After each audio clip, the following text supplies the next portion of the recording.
welcome to Three Guys in a Basement -1. Brody can't be here with us today because he's been fighting some pandas and he fucked up his knee. And he'll be with us the next time, hopefully, when we do our top 5 actors. But let's get the show started. This week's podcast is the E3 conferences. Now, we got a lot to talk about, Brandon. Yes, we do. I got lots of stuff to talk about. There's some high notes, some low notes, some mixed reactions from people, but overall, it was a pretty good conference. I think a lot better than last year, in my opinion. 100% better than last year. Okay, now first, we got to speak about Bethesda. Yep. You could start off with that because you watched 95% of the E3 conference. All right. So the first game they showed was Doom. My thoughts on that is, like, holy crap, they're actually... Doom... It's amazing. Like, even the old classic games. Oh, amazing. yeah. Like, the new weapons and shit they showed is amazing. The graphics, since it's next gen, looks phenomenal. I can't wait to play it. Yeah. I was like, my first thought was, holy crap, they're actually showing gameplay. I thought they would show a trailer, but no, they showed someone playing it. Which makes me really excited because that means they're almost done the game. They're working really hard on it. Yeah. And, like, the super shotgun was awesome. Like, the shotgun, I was like, oh, it's pretty cool. And then the super shotgun is just tearing shit up. I like how it kind of, like, had platforming elements to it at some spots where he was, like, climbing up. That's a new element to it, yeah. Yeah, the gore was freaking awesome. Nah, it's Doom. It's always one of the most gory games of all time. Like the super chainsaw, that was freaking awesome. I like how they, like, it's the first game that was shown of all of E3, and they actually had someone, and this was Bethesda's first conference, and they actually had someone who knew how to play the game. That was cool. It would have been really awkward if they kept dying. Yeah. I have no negatives at that point. They showed multiplayer too, which I was surprised. That was really cool. The Doom Snap Map, where you can create your own levels. That's really awesome. That's cool, because eventually you're going to get bored of the game. That's exactly what I wrote. It adds longevity to the game. Yeah. That when they go into hell... that was cool. That was really cool. Yeah. I don't think have they ever showed hell in previous Dooms? I honestly don't remember. They might have, but I don't think remember so. it. And it felt like that was really deep into the game because it, like, the guy pulled up the wheel of weapons and it was completely full. Oh my god. I think it's the most weapons they've ever had in the game before. They said it's coming spring 2016. And if that's true, I don't know, it just felt like there was way too much shown for it coming out in spring. Like, if they would have said early 2016, like... No betas have been announced, correct? There might have been. I don't remember. I don't think so, but if there's a beta coming out soon, then it's definitely coming out in spring. If not, then... It did definitely get pushed back. And it's little risky, especially... Like, we talked about it before, like... I hate specific release dates. I like it when it's like fall 2015, like early 2016. That way it's not specific date, and then they could really crunch in those last pieces of data and all the information they need and whatnot. Next game was Battlecry. Couple notes on that, not a lot. Comic book style looked pretty cool, and I liked all the different classes that was in that game. I like that too. But the fighting style kind of looked like the way it fought. It kind of looked weird, and it looked really repetitive. This game, and it just, to me, overall, it just looked like a knockoff of Team Fortress. Dishonored. Dishonored 2.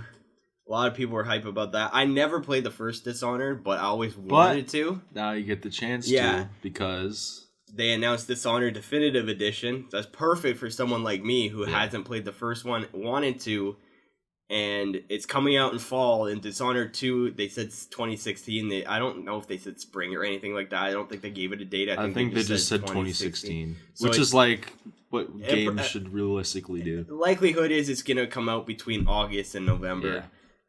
And the graphics look phenomenal. I love the powers where it's like you use your clothing to, like, extend as, like, an extendable arm, and you, like, go from one place to the other. I liked how when that guy was trying to run away from her, she turned into, like, smoke. And I love how it's a female protagonist. It's really different. It's a lot of games don't take that risk. Yeah. And it was an impressive trailer that I just want to see more from the game. which is always good. That's something when a game is coming out in 2016. I think that's the perfect thing to have for an E3 when you don't know the date it's coming out. 2016, bam. If you're just like, all right, that looks nice, I want to see more. That's exactly how it should be. Plenty of time. Elder Scrolls Online. I do not care. I'm not interested. I don't like that game. Okay, here's the thing. Elder Scrolls Skyrim, amazing game. One of the best games. I can't really vouch for that because I'm not like a crazy gamer like you and Brody. You guys definitely have more experience playing games. No, in my experience, it's one of the best games I've ever played in my entire life. And then you bring in Elder Scrolls Online.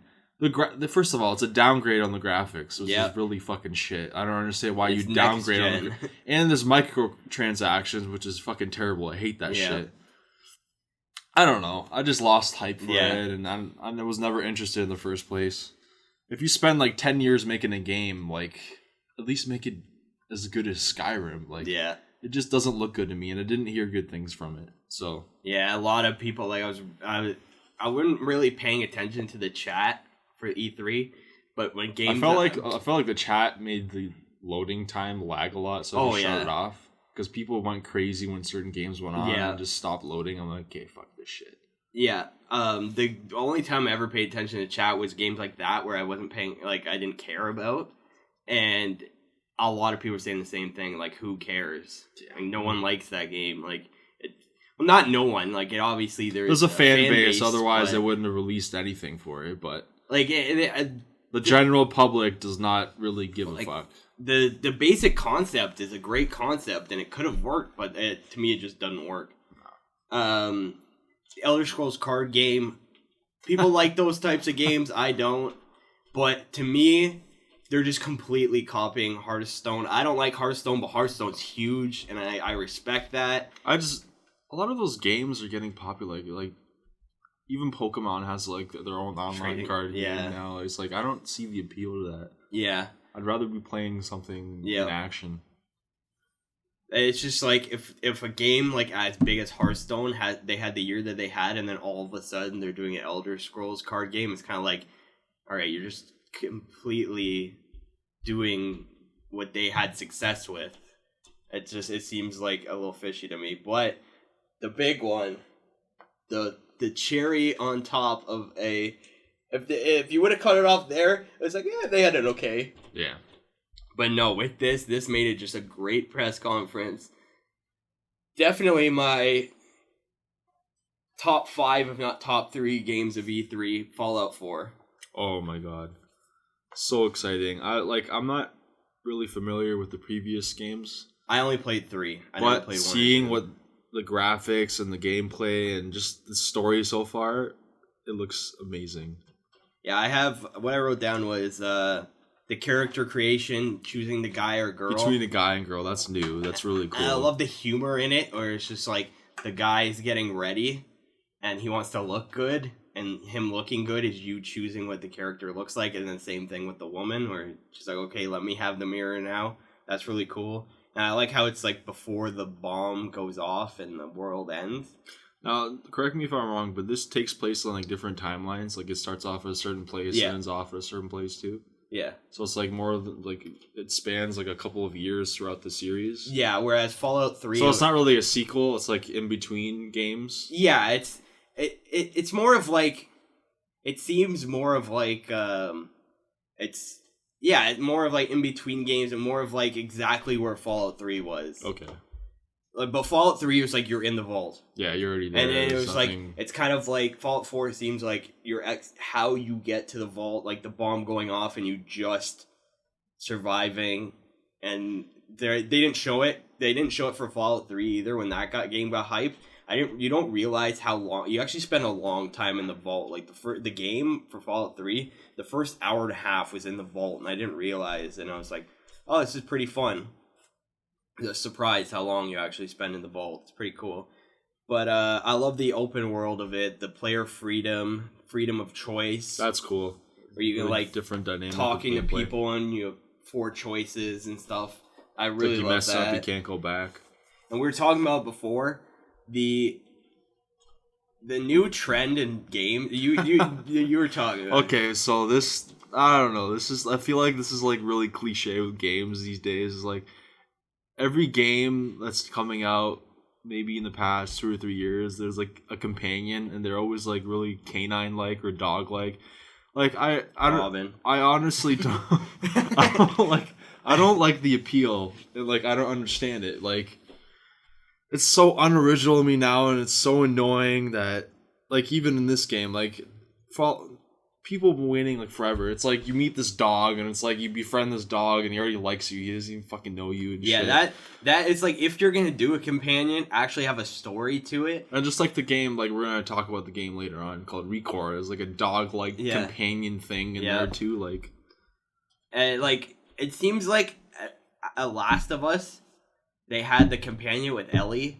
And that was it was perfect. It's a human. But yeah. But like it was perfect.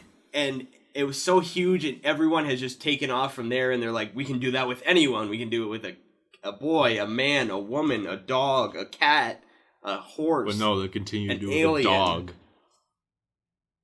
But it's starting to go off in the dog, and it's just like... I understand it's man's best friend, but come on, like, have some originality for once. Like, yeah, and like, it's just so stupid that... Like, I'm just so negative on this because I'm so positive on the game. Like, I could talk about this for hours, and I still love this game, and I can't wait to play it, blah, blah, blah. But it's just like, it really disappointed me. It was just like, here, boy, come here. All right, you're with me now. It's like the first trailer they showed, it was like, oh, what's this story about this dog, blah, blah, blah. The story about the dog is you just randomly find it, and it's your best friend now. It's like, what?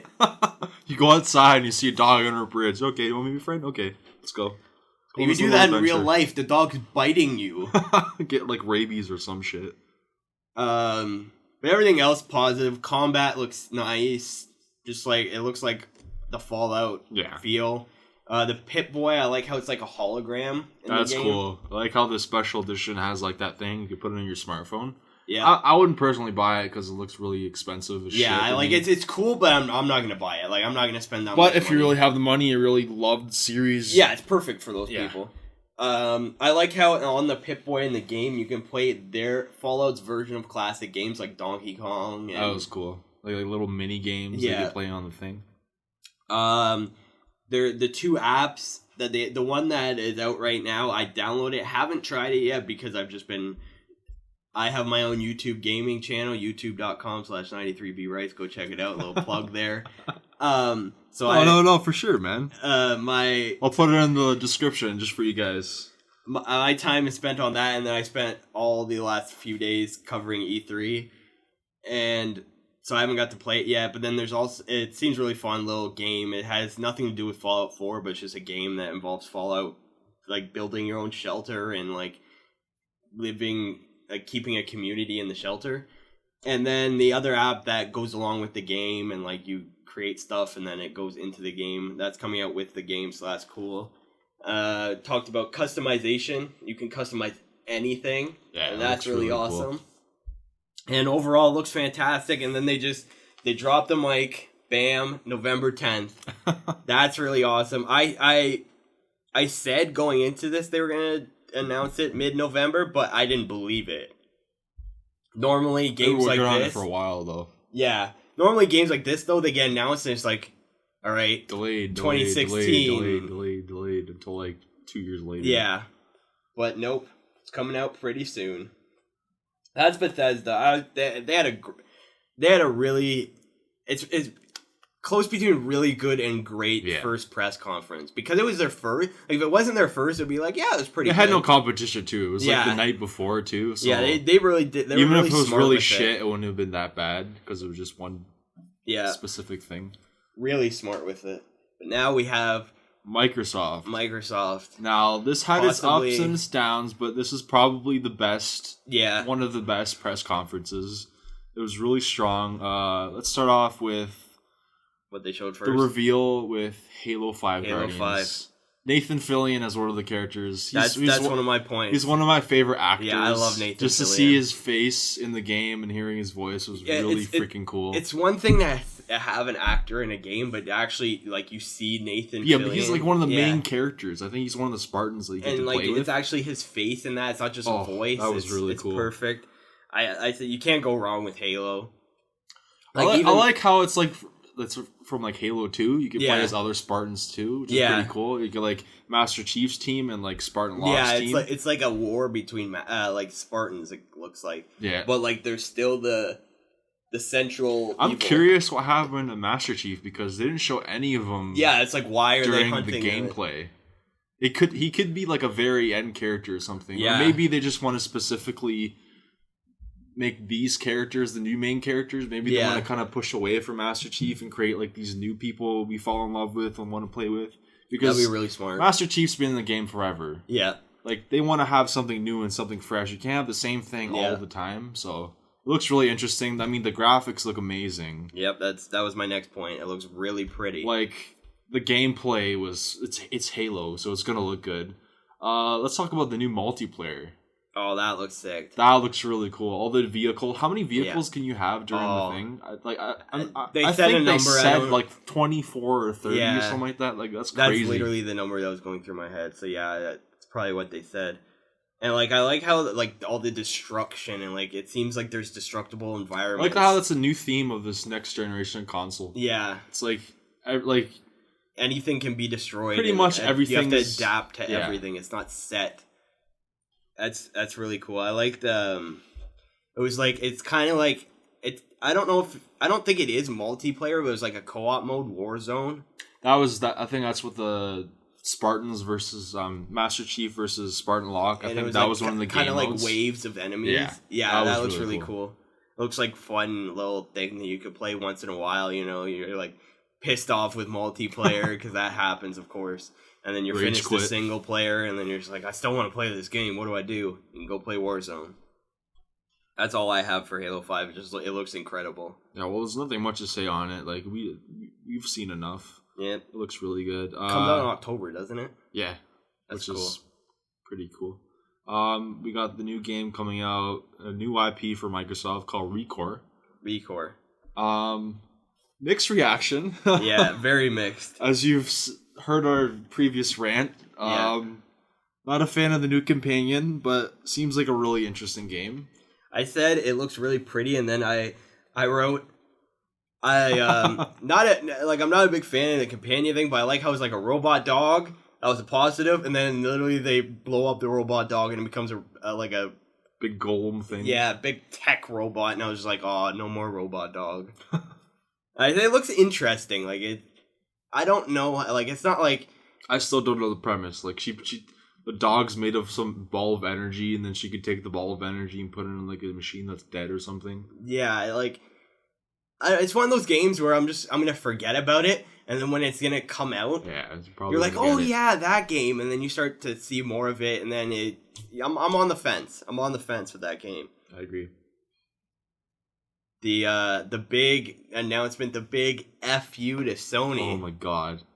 This made me so mad as a PlayStation fan. Oh my god. Yeah, we both have PlayStation 4s. We don't have Xbox Ones. This made us consider just getting it just because of this. Yeah. But they announced that the Xbox One is backwards compatible, which is the biggest fuck you to like Sony ever. Yep.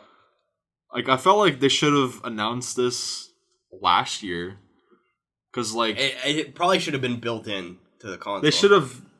I don't know. But then again, it's like if they didn't have it this year, what would they show other than like that new IP? Like this blew up the internet. Like I couldn't go on Twitter for a couple of minutes. Yeah, it's just it's really smart because PlayStation 4 is already like so popular, and Xbox One is just doing okay. So anyone that's thinking about transitioning, I think the problem with Xbox One was when it got announced, PlayStation 4 was specifically for gamers, and Xbox One, it seemed like they were trying to go the TV route, and people were pissed about that because it's like, if Sony can bring all their time into the gamings and stuff, why the hell can't a company that was all about video games do that? Mm-hmm. They're trying to make money and other shit, and people weren't really fans of that. Yep. And now they pretty much just said, fuck you to Sony. It's like... And they've evened the playing field. Completely went into the gaming for this round. and they just blew it out of the court. Like, I'm excited for this. I think I just might buy an Xbox One just because of that. I honestly was considering, like, either buying an Xbox One or, like, maybe, like, Christmas. Like, hey, what do you want for Christmas? Oh, Xbox One. I was considering it with everything this conference brought. I probably am definitely going to get an Xbox One within this year, the end of this year. Oh, my God. And then what else do we got? We got the controller. The Xbox Elite wireless controller, which is like fully moddable. You can add anything you want to change your gameplay experience. That's really new and innovative, especially for Xbox, like hardcore gamers playing COD or anything. Like, you spent hours playing it. You want to be as comfortable as possible playing your video games. Yeah. So this is really cool. And another FU to Sony. They're probably crying and drowning in their tears right now, as we were while watching this press conference. Yep. And like, the only really place you can get customizable controllers is Scuff with Scuff Gaming. Yeah. And a lot of people that get that, well, they're like either professional gamers, so they usually get it for free because they'll sponsor them. Yeah, they get and then like they'll get like. There's not a lot of people that I think that order those controllers that aren't like kids. You know, like, other people get those controllers, but it'll be so much easier for kids because they have to use like their parents' credit card and that, because you can't go to a store and buy a Scuff controller. You have to order it online. So now it like takes away, because ordering online is a great thing, but it's not for everyone. No, so now, especially for, like you said, for kids, like, they can't just go like, "Mommy, can I borrow a credit card?" No, you can't. It just gives you the option to walk to the store and get a customizable controller, which is really awesome. All right, what is next? My phone. Fallout 4. I didn't write any notes for that because they already showed enough of it. Yeah, they showed some gameplay. You can switch between first and third person combat, which was really cool. We also got I don't know if this was a previous weapon, but the laser musket. That'll look really freaking amazing. I'm not sure if that was. That would look really cool. And they said that was I remember this. The guy's like, that's one of the main weapons. So I was like, that's cool, because you see cool weapons sometimes, like Order 1886. That was a really fun game, and they had this weapon. It was like the most fun weapon in the game, and you literally used it like for like a minute, and then it was gone, and it was like, oh. And it was like one of those weapons they showed off. So I was worried that it was gonna be like one of those, and then he immediately said, right after they showed gameplay, that's one of the main weapons in the game. So that's perfect. And as if they couldn't go 3 for 3, they add mods. Oh, that's so you can download mods off of Microsoft. Yep. And add them to your Xbox One, which is pretty new and really innovative, and another big FU to Sony. Yeah.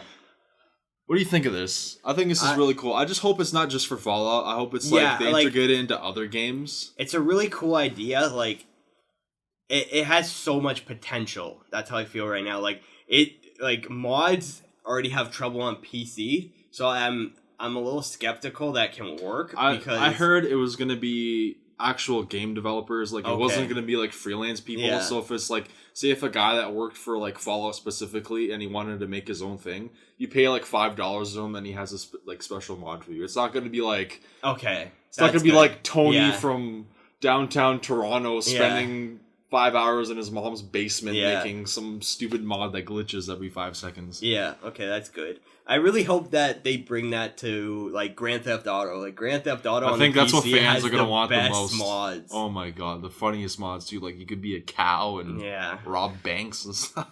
It's just that has the best mods, so hopefully they bring it to that.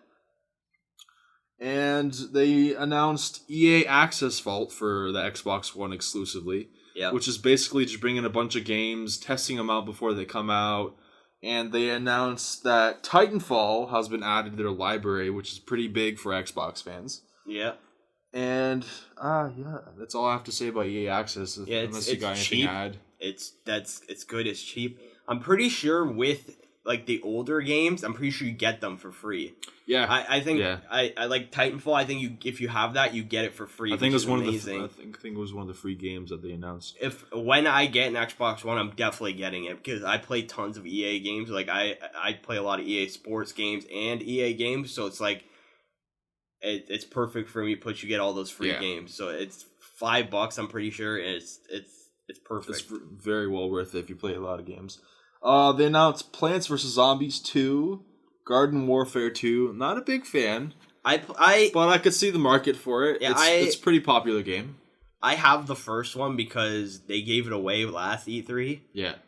And I played it, and it's okay. Like, well, 9 million people are playing it, so clearly it's popular. There's a fan base for that. It's not my. It's like Like if I offered it again for free, I'd download it. I'd play it a couple times, but I'm not running to the store to buy this game. But good for those fans. For those 9 million people. Yeah, that's cool. Yeah.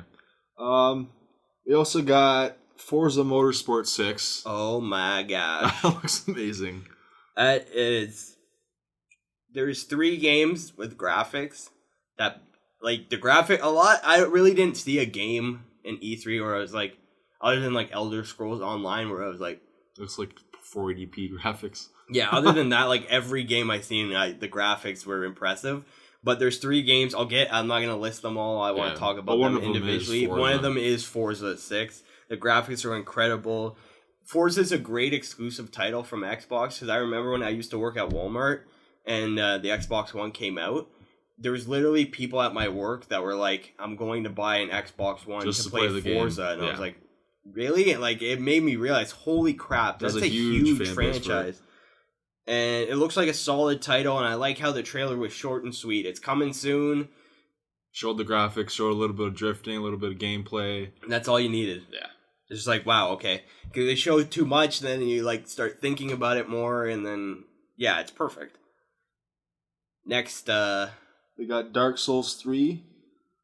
Now, we're probably gonna get hated a lot for this, but we're not big fans of... We understand the popular demand of this game and everything, but me and him both played Dark Souls 2. We understand how hard it was. I would die within like the first 30 seconds. Yeah, I kept dying. And I hate this game, and normally when you see someone who hates this game, you'll get the people who are like, you hate it because you suck. That's exactly why I hate the game. I don't want to play a game where I die every minute. If I can't play a game without dying in like 3 minutes, then I don't know.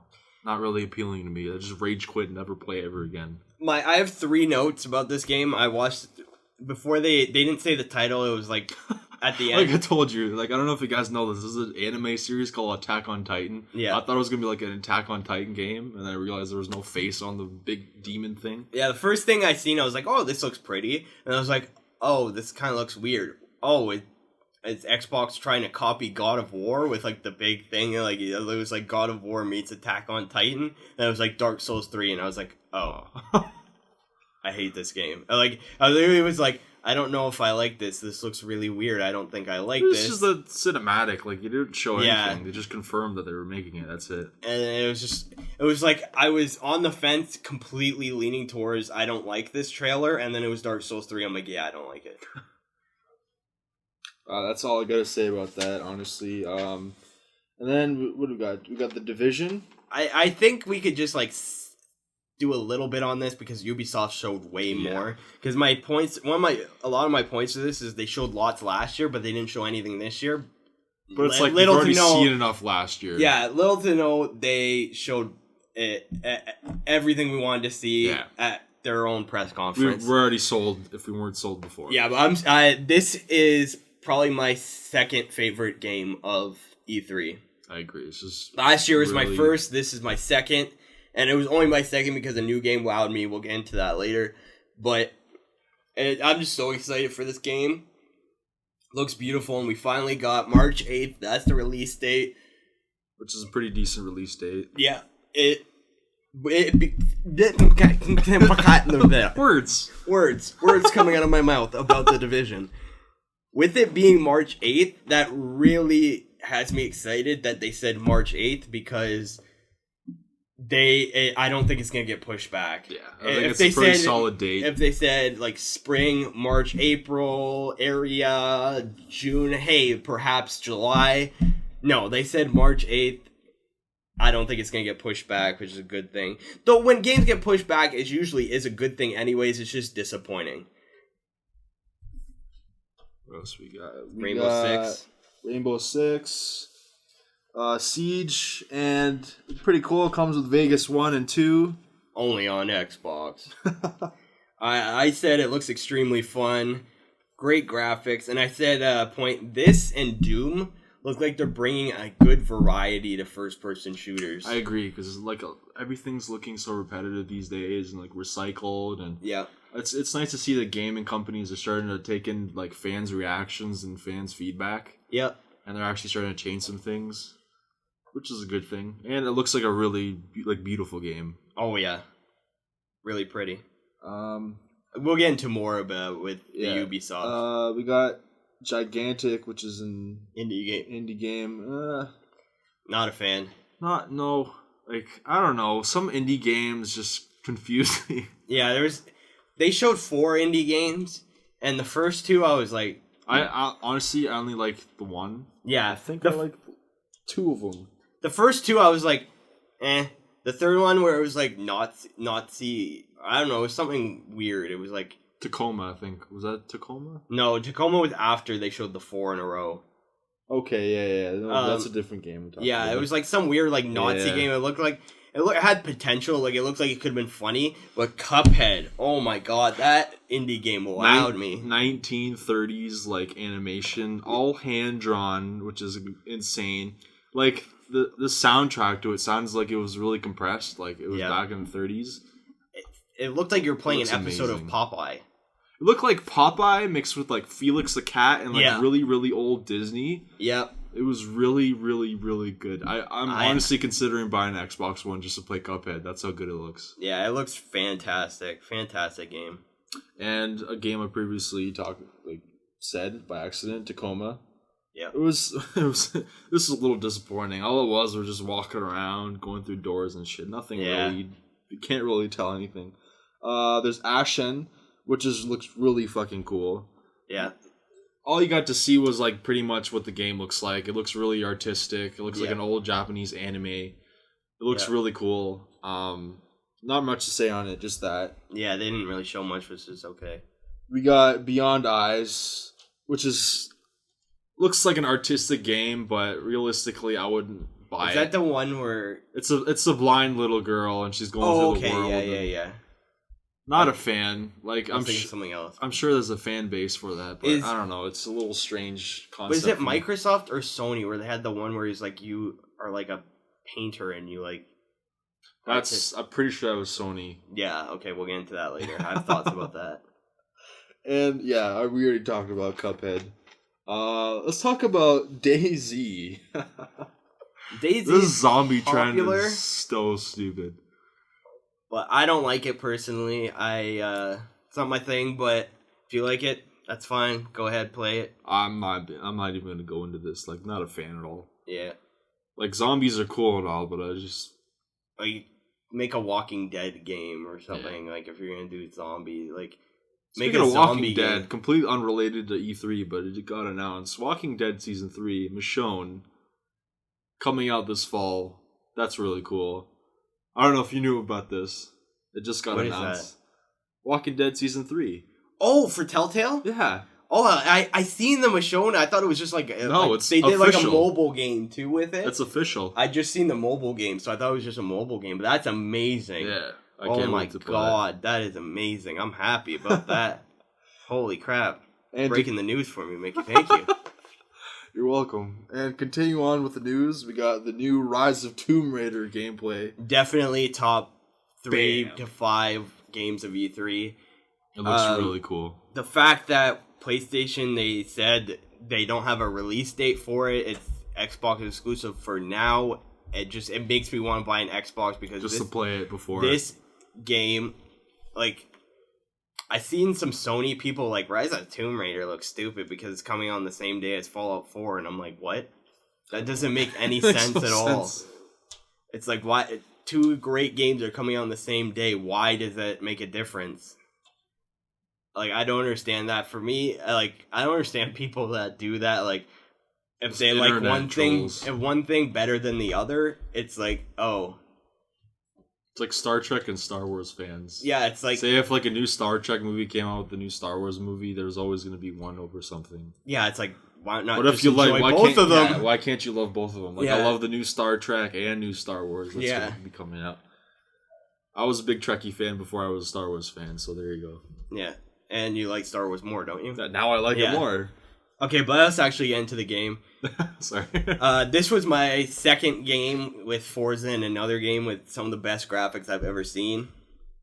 I love how when you're walking through the snow, it was like you're actually like stomping. That was really cool, and, the environment. Actually moving with the snow like you're walking. Just the climbing, it just seems so real. And I said, it looks like you're playing like... The lighting. Let's talk about the lighting for the game. It looks like one of the best lighting for any game I've ever seen. It looks like you're playing like a movie or like a cutscene. Like, it's like a never-ending cutscene. Like when she's climbing the ice thing. Yeah. What is it called? I don't know. The ice wall. Just the lighting on it and the light bouncing off made it feel so real. It looked really freaking cool. And... just the fact that she was struggling to get up on there and she got hurt a bunch of times. The intensity of it. Oh, yeah. It feels like a big survival game. Like, when I had a feeling like I wasn't on the edge of my seat watching it, but when you play it, I can already tell I'm going to be on the edge of my seat playing it. I love the first game that recently came out, and not recently, a couple years ago. Yeah. And it feels like that. It feels like an actual sequel, which is good. And I'm really glad they rebooted it because I really felt like the franchise really went into.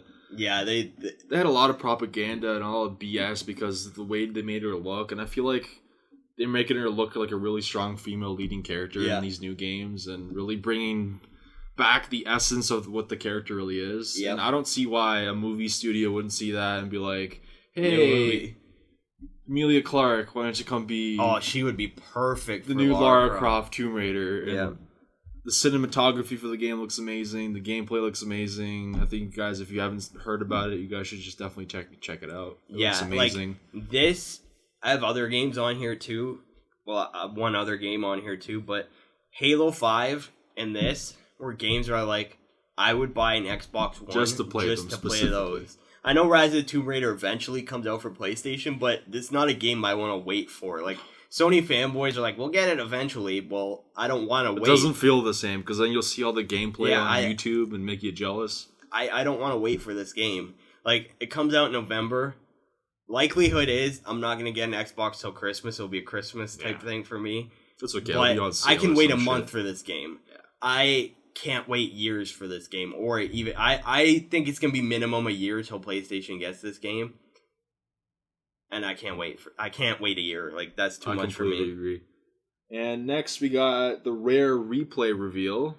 I thought that was at first I'm like, oh, a collection. 30 classic games for $30. What do you think of it? It's great price for a lot. You get tons of content, and the two games that jumped out for me were Banjo-Kazooie. I agree. And Conker's Bad Fur Day. Those were two of my favorite games on N64.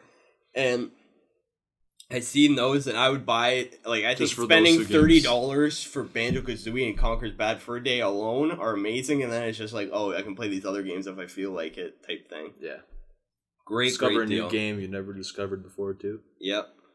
Definitely great price. Definitely should check that out. Next, we got Sea of Thieves, which I thought was going to be like a Pirates of the Caribbean type thing, but turned out to be its own original thing.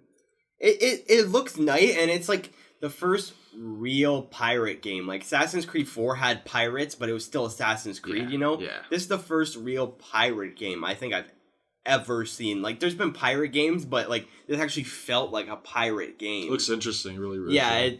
Yeah, it looks interesting, really original, but the negative I have is it's an Xbox exclusive, and with an Xbox exclusive, I want to have it be like, I want to buy an Xbox because of this game. It doesn't really pop out as much as it should. It's like, if I have an Xbox, I'd be interested in this game. Yeah. Trying it out, if I like it, I'll get it.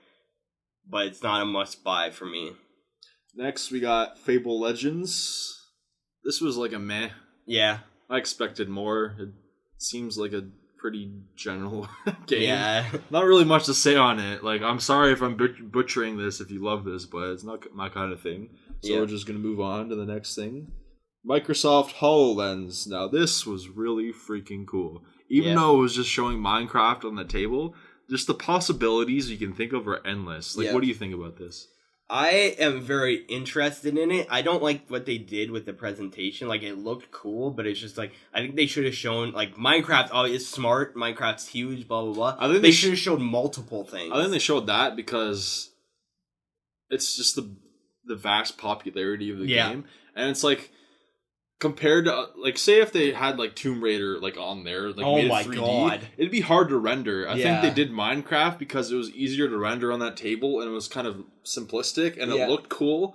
And just the fact that he could, like, destroy the world with his hands and zoom in and take out things, that was really cool. Yeah, and it worked really good with endless. it. Yeah, that's true. I never thought about it like that. It worked really well with that game.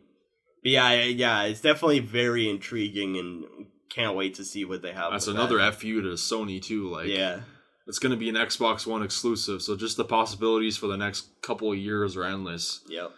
And then we got Gears 4.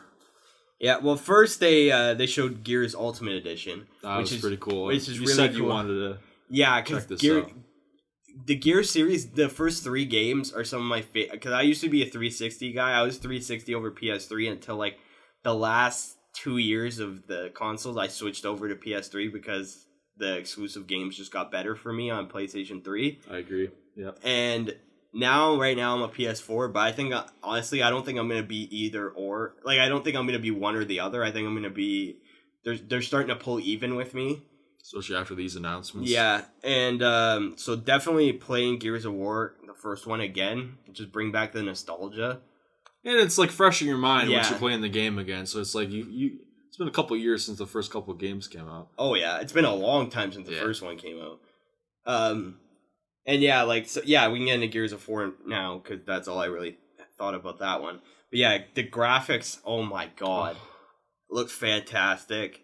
Not one of my top, like, it wasn't like Tomb Raider or Forza, but it was up there, like, you know? It was still good, like, compared to the other Gears of War games, like, it was, like, 10 out of 10. What I loved about it was the Gears of War series, they had these signature characters, and they introduced these new characters. That's different. And it still felt exactly like Gears of War. I have a feeling it's going to be like a new trilogy. Yeah, but doing that with such a game that's so character-oriented with the series and completely change the characters, it can completely go wrong, and you could be like feeling, a completely new that game. Feeling and just the music and the atmosphere, it felt the same. So that's why it felt like even if they had new characters, like people would still ease into them really, or go into the characters playing them like really easily. And I don't know what I'm trying to say. Yeah, no, I know what you mean.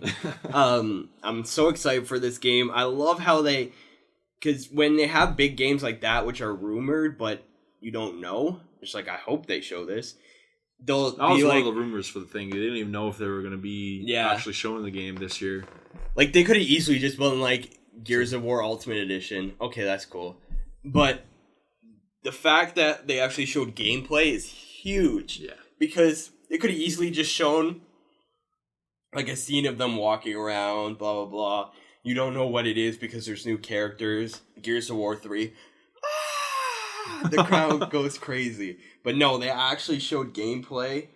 And the fact it's coming out next year, there's lots more to see. They're having a beta with it. There's still so much more to come.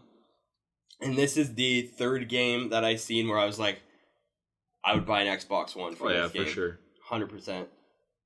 And they wrapped up the conference with...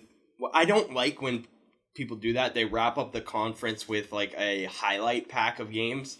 I think they should end off Gears of War 4, Gears of War, thanks for coming, bam, drop the mic, Gears of War 4. Show the trailer, gameplay, and then that's it. Yeah, thanks for coming, guys, drop the mic. Like, it's like, okay, we already seen everything. Why are you reminding me? Like, if I want to be reminded of something, I wait a couple hours. Yeah. Everyone posts it on YouTube, IGN, GameSpot. I can go see it. You don't need to show me a trailer. But other than that, like the ending, all the games, basically everything they showed, I was interested in. There's like only a few things where I was just like, I have no interest in that at all. So Microsoft was just phenomenal. They just killed it. I'm really happy about that too because 360, I just love the 360. and it kind of died down for me at the end. And I feel like they're running out of ideas. Yeah, and they just reinvigorated the whole it's like system. they kind of just added in between your games because they knew there was going to be a new system coming out. They just couldn't announce anything. Which PlayStation is a real did shame, the exact but opposite, because they had games like Last of Us, Beyond Two Souls. Because they didn't realize how much potential even the last systems had. They used as much graphics power as they could. Like Last of Us, even the remastered version, there's not much difference between the PS4 and PS3 version, because they just use like the highest quality possible, like ever. Yeah. And then, by the way, those games are amazing. Oh yeah, 100%. So now we got EA was next, and they started off with a big one. The one I thought it would be like their last game, boom, mic drop. I thought they did the opposite of what they thought they were gonna do. I thought they were gonna start off with Battlefront. I knew it was gonna be last. Start strong, and then mic drop new Mass Effect. But they did the opposite. They started out with Mass Effect, which it works. Both of them work. It works either way. I think they did Mass Effect first because that was a really anticipated game. Yeah. And like Battlefront, it's like a rebooted thing. And it's like a little risky, and they also want to build some hype to it. Yeah. I just hate it that they kind of delayed a little bit. It's like Battlefront in 20 minutes, 45 minutes later. Yeah. Battlefront in 10 minutes. Yeah, I didn't like how they said on the bottom what was coming up next. I like to be surprised. Yeah. But yeah, Mass Effect. Mass Effect's awesome. Speaks for itself. Like, honestly, like I hear people. This is my opinion on all three games. The first one, everyone loves. I hated the first one. I thought it was absolutely horrendous. Like, I thought it was a horrible game. And I see Mass Effect 2, I'm like, oh wow, that actually looks really good. So I played it, loved it. Mass Effect 3 was really good except for the ending. Everyone in Mass Effect hates the Mass Effect 3 ending. They literally made a DLC to change the ending. Seriously? Yeah. Because everyone hated it. That sucks. But yeah, lots of different areas, great graphics, vehicles. They didn't show a lot. It's coming out in 2016. We're going to see a lot more. There's a lot of hype for it. People are going to get it. Yep. That's Mass Effect. It's a really big game franchise. Definitely check it out if you haven't seen it. Looks cool. They did it. I think they did it perfectly with what they did. And next was Need for Speed. Oh, I'm okay. I don't know how excited you are for this, Brandon. I'm really excited. But I'm like the biggest Need for Speed fan. Like the first couple games were amazing, and then they started doing this stupid hot pursuit shit and stupid like you could be like a cop and do all this extra shit. It's like no. I like how it's going back into its core elements and it's going straight into the street culture and how urban this game was, and I just can't freaking wait. The graphics look insane. The customization that they showed was incredible. Like literally every nook and cranny of the car can be changed. Yeah. It's just crazy. What do you think about this? You literally said almost everything I had to say about it. The only thing that you didn't say was I like that it's actually coming out this year. Oh yeah, I forgot about that. It's coming out in fall. Yeah, they said fall, so it's probably gonna be November. Around holiday season, I'd assume. Yeah, I like the drifting races. That's really cool because after Tokyo Drift, Fast and Furious, drifting has become such a huge thing after that, and I don't think a game has really gotten drifting right ever. Yeah, it's really hard to drift in games unless you spend hours and hours. So this one looks like it's a little easier and easier. Yeah, I think they got it right. Yeah, and it has an open. It's not open world, but it has an open world feel to it. That's what I like about it too, and it seems like there's a lot of co-op options and. They're not specifically going... I think it's like a specifically online game, which is really cool. And I feel like the last one did that too. It was really fun, in my opinion, the last one. But it wasn't like... It didn't feel like a Need for Speed game. It just felt like, I don't know, just a regular racing game. Yeah, the last few Need for Speeds were kind of crap. And then Need for Speed Rivals was a good game. But yeah, I agree. It didn't feel like a Need for Speed game. I just said to end it off with Need for Speed, my thoughts. I just said overall, it just looks great. Oh yeah, I can't wait. I'm definitely going to get it. The next game was Unravel. We felt so bad for this guy. That was he was so nervous. I can't blame him. When they panned out to see how many people were in the audience, I was scared for him too. But this guy basically came on stage with like this little felt puppet. He had an accent. Explaining how he created this game while on vacation with his family, and everyone was like felt awkward and shit. But then when they actually showed the game, it actually looks pretty cool. Yeah, like first to go with what I thought about, like at first I'm like, this guy's struggling with English. He should have just spoken his language and just had a translator. Swiss, yeah. And then I realized it wasn't that he was like, he might have been struggling with the language, but as soon as they close up to the doll, his hands are like shaking so much. I was like, oh, I feel so bad for this guy. But to go into the game, at first I was like, oh god, this looks like Little Big Planet knockoff. And then... But then they had the background, and the background's like realistic. Yeah, it looks really neat, but I'm probably not going to get the game. I agree with you too. Like, it looks cool. I could see the market for it. I could see like maybe ages 8 to 12 or something playing it. Yeah, it's I think it's cool. definitely gonna do pretty well. Yeah, it's cool. Yeah. That's all. Now they did a bunch of sports games, which is my forte. Changed my mind. Yeah, with these games. Oh my god. Starting off, they showed NHL 16. The graphics, phenomenal. I really love how this year in NHL, they're going with a team aspect. Because it kind of felt like, it was just like, I don't know, it felt like solo. Like you're just playing each hockey player, but no, it's like you're going with a full team. It looked very smooth. And they're bringing back 1080 60 frames. I believe so. They didn't say, but I believe so. It looked so smooth, so I assume so. And they're bringing back EA Sports Hockey League, which is a really beloved mode in NHL. I used to play that all the time with my friends on 360, and they took that out for NHL 15, the first next-gen game, and everyone was so pissed. Next, they showed... It looks like a great game. That's how I finished it off. Next, they showed PGA Tour. I'm not a big golf guy, but I find golf video games really fun. I don't know why. But it just looks like such an improved game. The graphics look phenomenal. There's no load times between holes, which is really fantastic because that was definitely the biggest negative out of all there used to be Tiger Woods. Now it's just called PGA Tour because Tiger Woods sucks. But yeah, there's no load time between holes, so that's good. And I like how they offer you two different options. You can do a real-life golf experience, or you can do, like, a fantasy experience where it's just ridiculous holes and, like, you hit over, like, cliffs and stuff, and it's just really cool. And they showed, in between the games, they showed that they're really going with an aspect to help new players. You don't have to, like, if you know the game, you can play it how you want, but that's why I'm excited for this, because I've had personal experiences playing the 2K games, and it's like, if you haven't played any of the previous ones, it's gonna take you fucking forever to learn all the controls and shit. Specifically, when I played 2K11, I was trying to get drafted by any good team, and I was one of the last draft picks because I was really fucking shit. And by the time I got used to the game, I just completely lost interest. But specifically for when they were showing FIFA, that was really cool, giving the player hints. Yeah, right. Any difficulty level, sorry.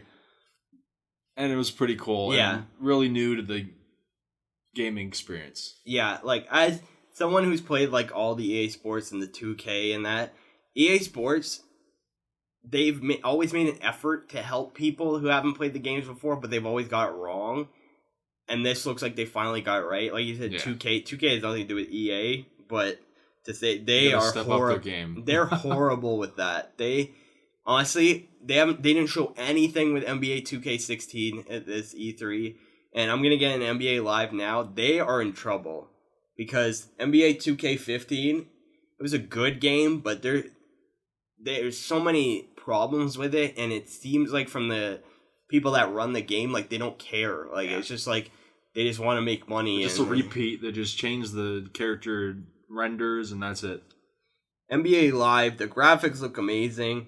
The face scan, which was introduced in 2K, they completely really cool. Copied that from 2K, but the way they did it, I'm completely okay that they copied it, because 2K, they literally, it was like, oh, face scan. Everyone's like, oh my god, what? I can be in 2K? And it's just like, you set up your camera. It has to have either the Kinect camera from Xbox or the PlayStation camera from that. You set it up. You stand there for literally almost an hour, moving your head slightly to the left. That's so stupid. Slightly to the right. and 80% of the time it would be like incorrect, do it again, or it would be completely messed up. Your nose would be on your side of your cheek, and you have 3 eyes, and it was just horrible. It was I have to say one of the worst bugs I've ever seen in a video game, especially since it's next gen. Like, you can't have that. And NBA Live 16 literally has a guy come out, pull up his phone. All right, we have face scan. I was like, oh god, because of what 2K did. Pulls out the camera. It's like, turn your face to the left, turn your face to the right, middle, done. And they showed it, and it was perfect. That's awesome. And I can't wait to see that. That's a huge, like, Xbox had FUs to PlayStation. That's a huge FU to 2K. The player customization is really cool. They haven't, I don't think they've ever had that in live. I used to play live when it was good, and then it got really bad. And you know what? It's really good to hear that the games are actually pulling through, because they had a lot of shit going through them like the past 5 years. They didn't have a game for a long time. They had I think they had 8 was the last one, and then 15. Like, it was like a game, not a game for a long time. I'm probably wrong. Like, it's probably shorter than that, but that's what it felt like. I think it was like 2010, something. Yeah, like it was a long time in between games. The physics movement looks really nice in that game, and I love the shot meter. You can actually like time your shots now. Before it was just like you press the shot button and it went. So that's cool. Now, FIFA 16, which Mickey touched on a bit, they brought out Pele, which at first was really cool because he's the greatest soccer player of all time. Top 3. Yeah. Top 3. But the thing was, he talked so long. He's like telling one of those old man stories. It's like, I love the guy, but they should have told him, it's like, look, get straight to the point, talk about a couple of things, and that's it. Like, I was in the verge, I was on like watching from my bedroom, and I was like on the verge of sleeping. I fell asleep for a couple of minutes when he was talking. It was boring. Yeah. But it seemed like this game, it's great updates to the gameplay. It's just, it looks so smooth, and it just looks like it's not just a roster update game. And they added women into the game, which is really awesome. That's the first time ever. People are going to be really happy about that. And what I like about it is because soccer, the problem with soccer for me, football, sorry, I've recently started to like it, so I'm starting to football. Call football. That's actually what it is. I hate when I used to be like one of those people like, it's soccer, it's not football. No, it is football. That's what it is. It's football. There's too much teams and leagues in that for me in football. You're confused. It's so confusing. I just pay attention to like the top 5. Yeah, like the Liga BVA with Messi and Ronaldo, and then like the World Cup and that. Yeah. And like they're obviously like the English teams are cool too. But like there's so many leagues, like the American League, like with Toronto and that. No one really like, do people actually watch that? I don't know, maybe. People watch it, but it's not like as popular as the other big 5. Yeah, it's just like there's so many, and they could have got this wrong. I don't know women's football at all. Neither do I, but apparently it's really popular. And I don't know if they have teams like they do with that, but I know they have the national teams because the Women's World Cup's going on right now, and that's what they have in the game is the national teams. So if there is women's teams, like, even if it's just that, like, it's still a big step up. It's better than having nothing. Like, no, that's what I'm saying. Like, it's so much. I'm trying to spit this out. It's good that if they do have teams, that they didn't put them in, because it could have like just been a clusterfuck of like so many different teams. Did you imagine trying to choose a team? You just spend an hour trying to play somebody, just going through like 80, 90 different teams. You're like, what the fuck? Yeah, it was just all of them like almost equal. It would be very difficult and very annoying. Next, we had got out of the sports games first. It was weird. They showed this and then they went back to a sports game, but I guess because this is the biggest. Probably, actually, I know. I would think FIFA is the biggest sports game. FIFA, I say, is one of the biggest sports games in the world. It's like 20 million copies in total or something. But it was weird how they did that. I wish they would have just. They showed Madden they showed a game and then they showed Madden. Madden looks really cool. Yeah, we'll get into Madden after we talk about this other game, but I wish they would have just on sports. Okay, then Mirror's Edge. That's Mirror's Edge Catalyst. The graphics look phenomenal. I just wish they showed a little bit more. That's the only thing. They showed, like, they announced that there's not going to be, like, any load times, so it's just going to be, like, a continuous game, which is pretty cool. Yep. It felt like the first one. Yeah, it has that Mirror's Edge feeling. But it's not a sequel. That's why I like. Like, they made it feel like it was a sequel when they first announced it. It's like a soft reboot, if you will. It's an origin story. Yeah. And, I said exactly the same. I wish they always showed, like, actual gameplay. Like, they showed, like, a little tiny bit of gameplay, but it was mostly just, hey, this is an origin story. This is what we're going with the game. It still looks cool. It's still, yeah. Like, it's I wish they would have shown more. It's like parkour, like, moving through buildings and stuff. So, yeah, it's interesting. Just wish they would have shown more. Yeah. And then Madden, my feed went off, but I caught one thing for Madden, which is really, really awesome. The new game mode, Draft Champions, which is phenomenal for NFL fans and fantasy football fans. Basically, if you don't play if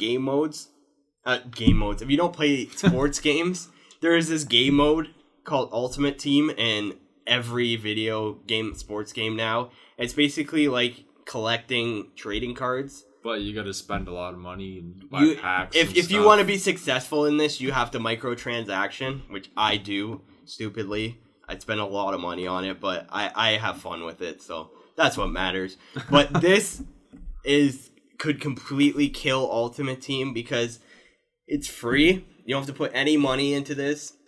And you pick teams, like you pick players in a draft. You get 3 different players to choose from. You fill out your team. You play with them. That team that you selected against people online. And then I think they said, like, if you lose a certain amount of games, then you get, like, kicked out of that league. And then you draft a new team.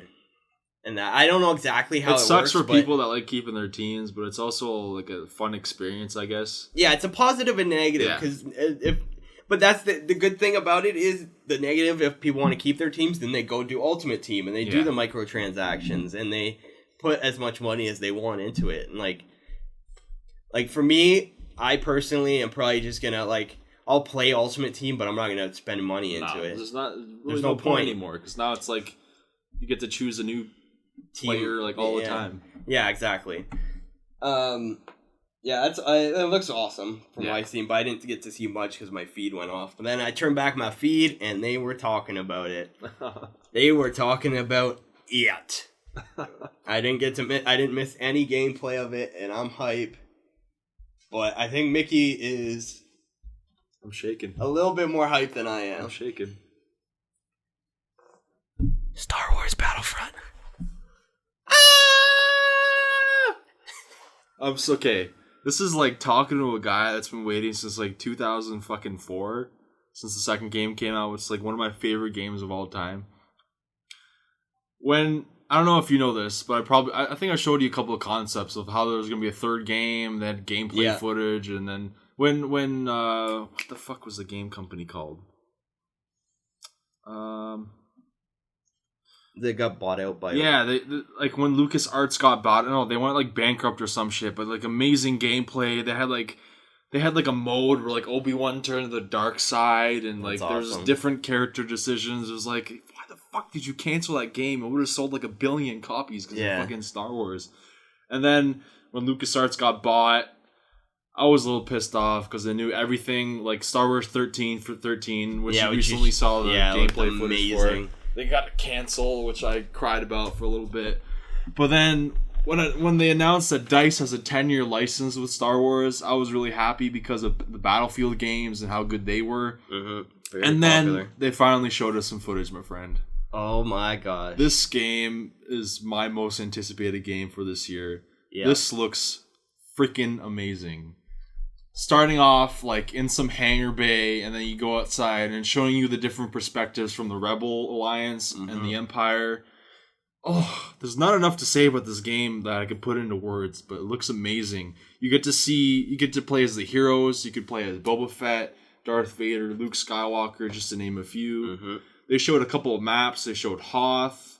They showed Jakku for a little bit. Yep. They showed some screenshots, which looked amazing. What do you have to say about this game? Honestly, you covered a lot of it.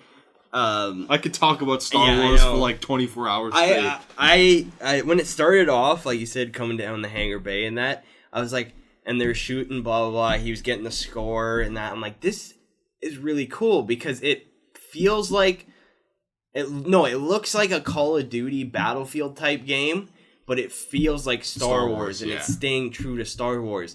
And then the guy's getting choked, and I just like I literally was just looking at my screen like, no way, no way. And they showed Darth Vader, and I'm just like, oh my god. And then Luke comes up, and they meet in the middle with the lightsabers, but it actually shows like Luke like actually in the battle fighting. I don't think it's canon to the Star Wars universe, but it's still so cool to see them both on screen again. Yeah, we haven't seen them since episode 6. Yeah, it looks fucking amazing. I just can't wait to play this game. I can't say enough. It looks really freaking amazing. Yeah, and that was it for EA. They had a really solid press conference. A lot of positives, definitely. And then we get to Nintendo. Oh boy. No, there's a few first. Oh, there's Ubisoft? And Sony. Oh shit. I thought you're jumping the gun, Mickey. Okay. Alright. We still have 2 press conferences for Monday. I'll shut up. It's okay. Ubisoft you missed a bit from, so okay.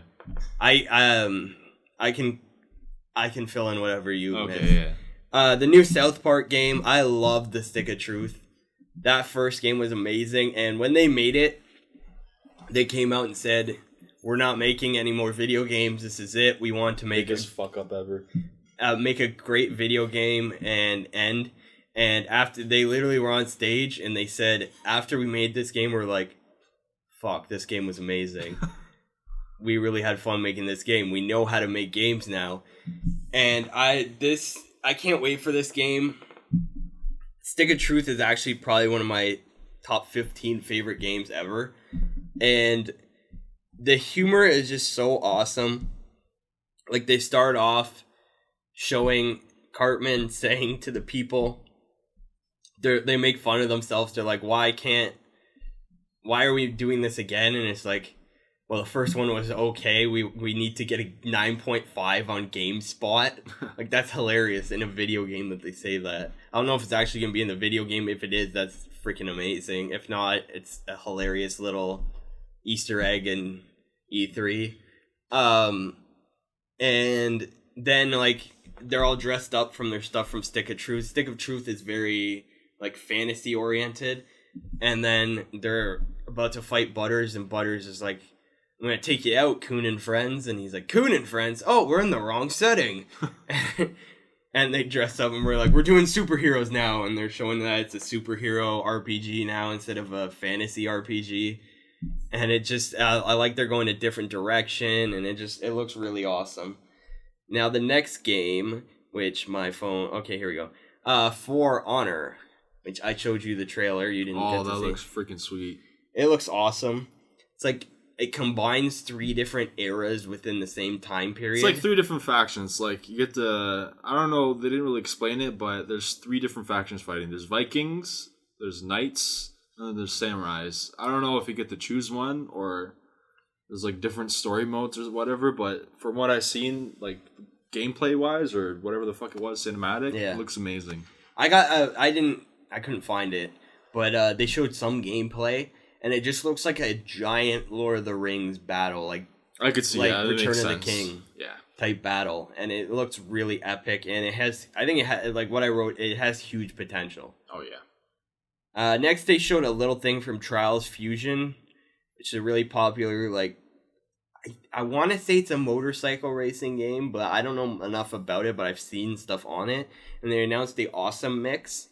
I don't know if it's DLC or if it's a full game, but it just looked hilarious. It was a rabbit riding a unicorn. And it just, for me, my only point towards this game was it looked like Trials Fusion on acid, which is hilarious and it's awesome.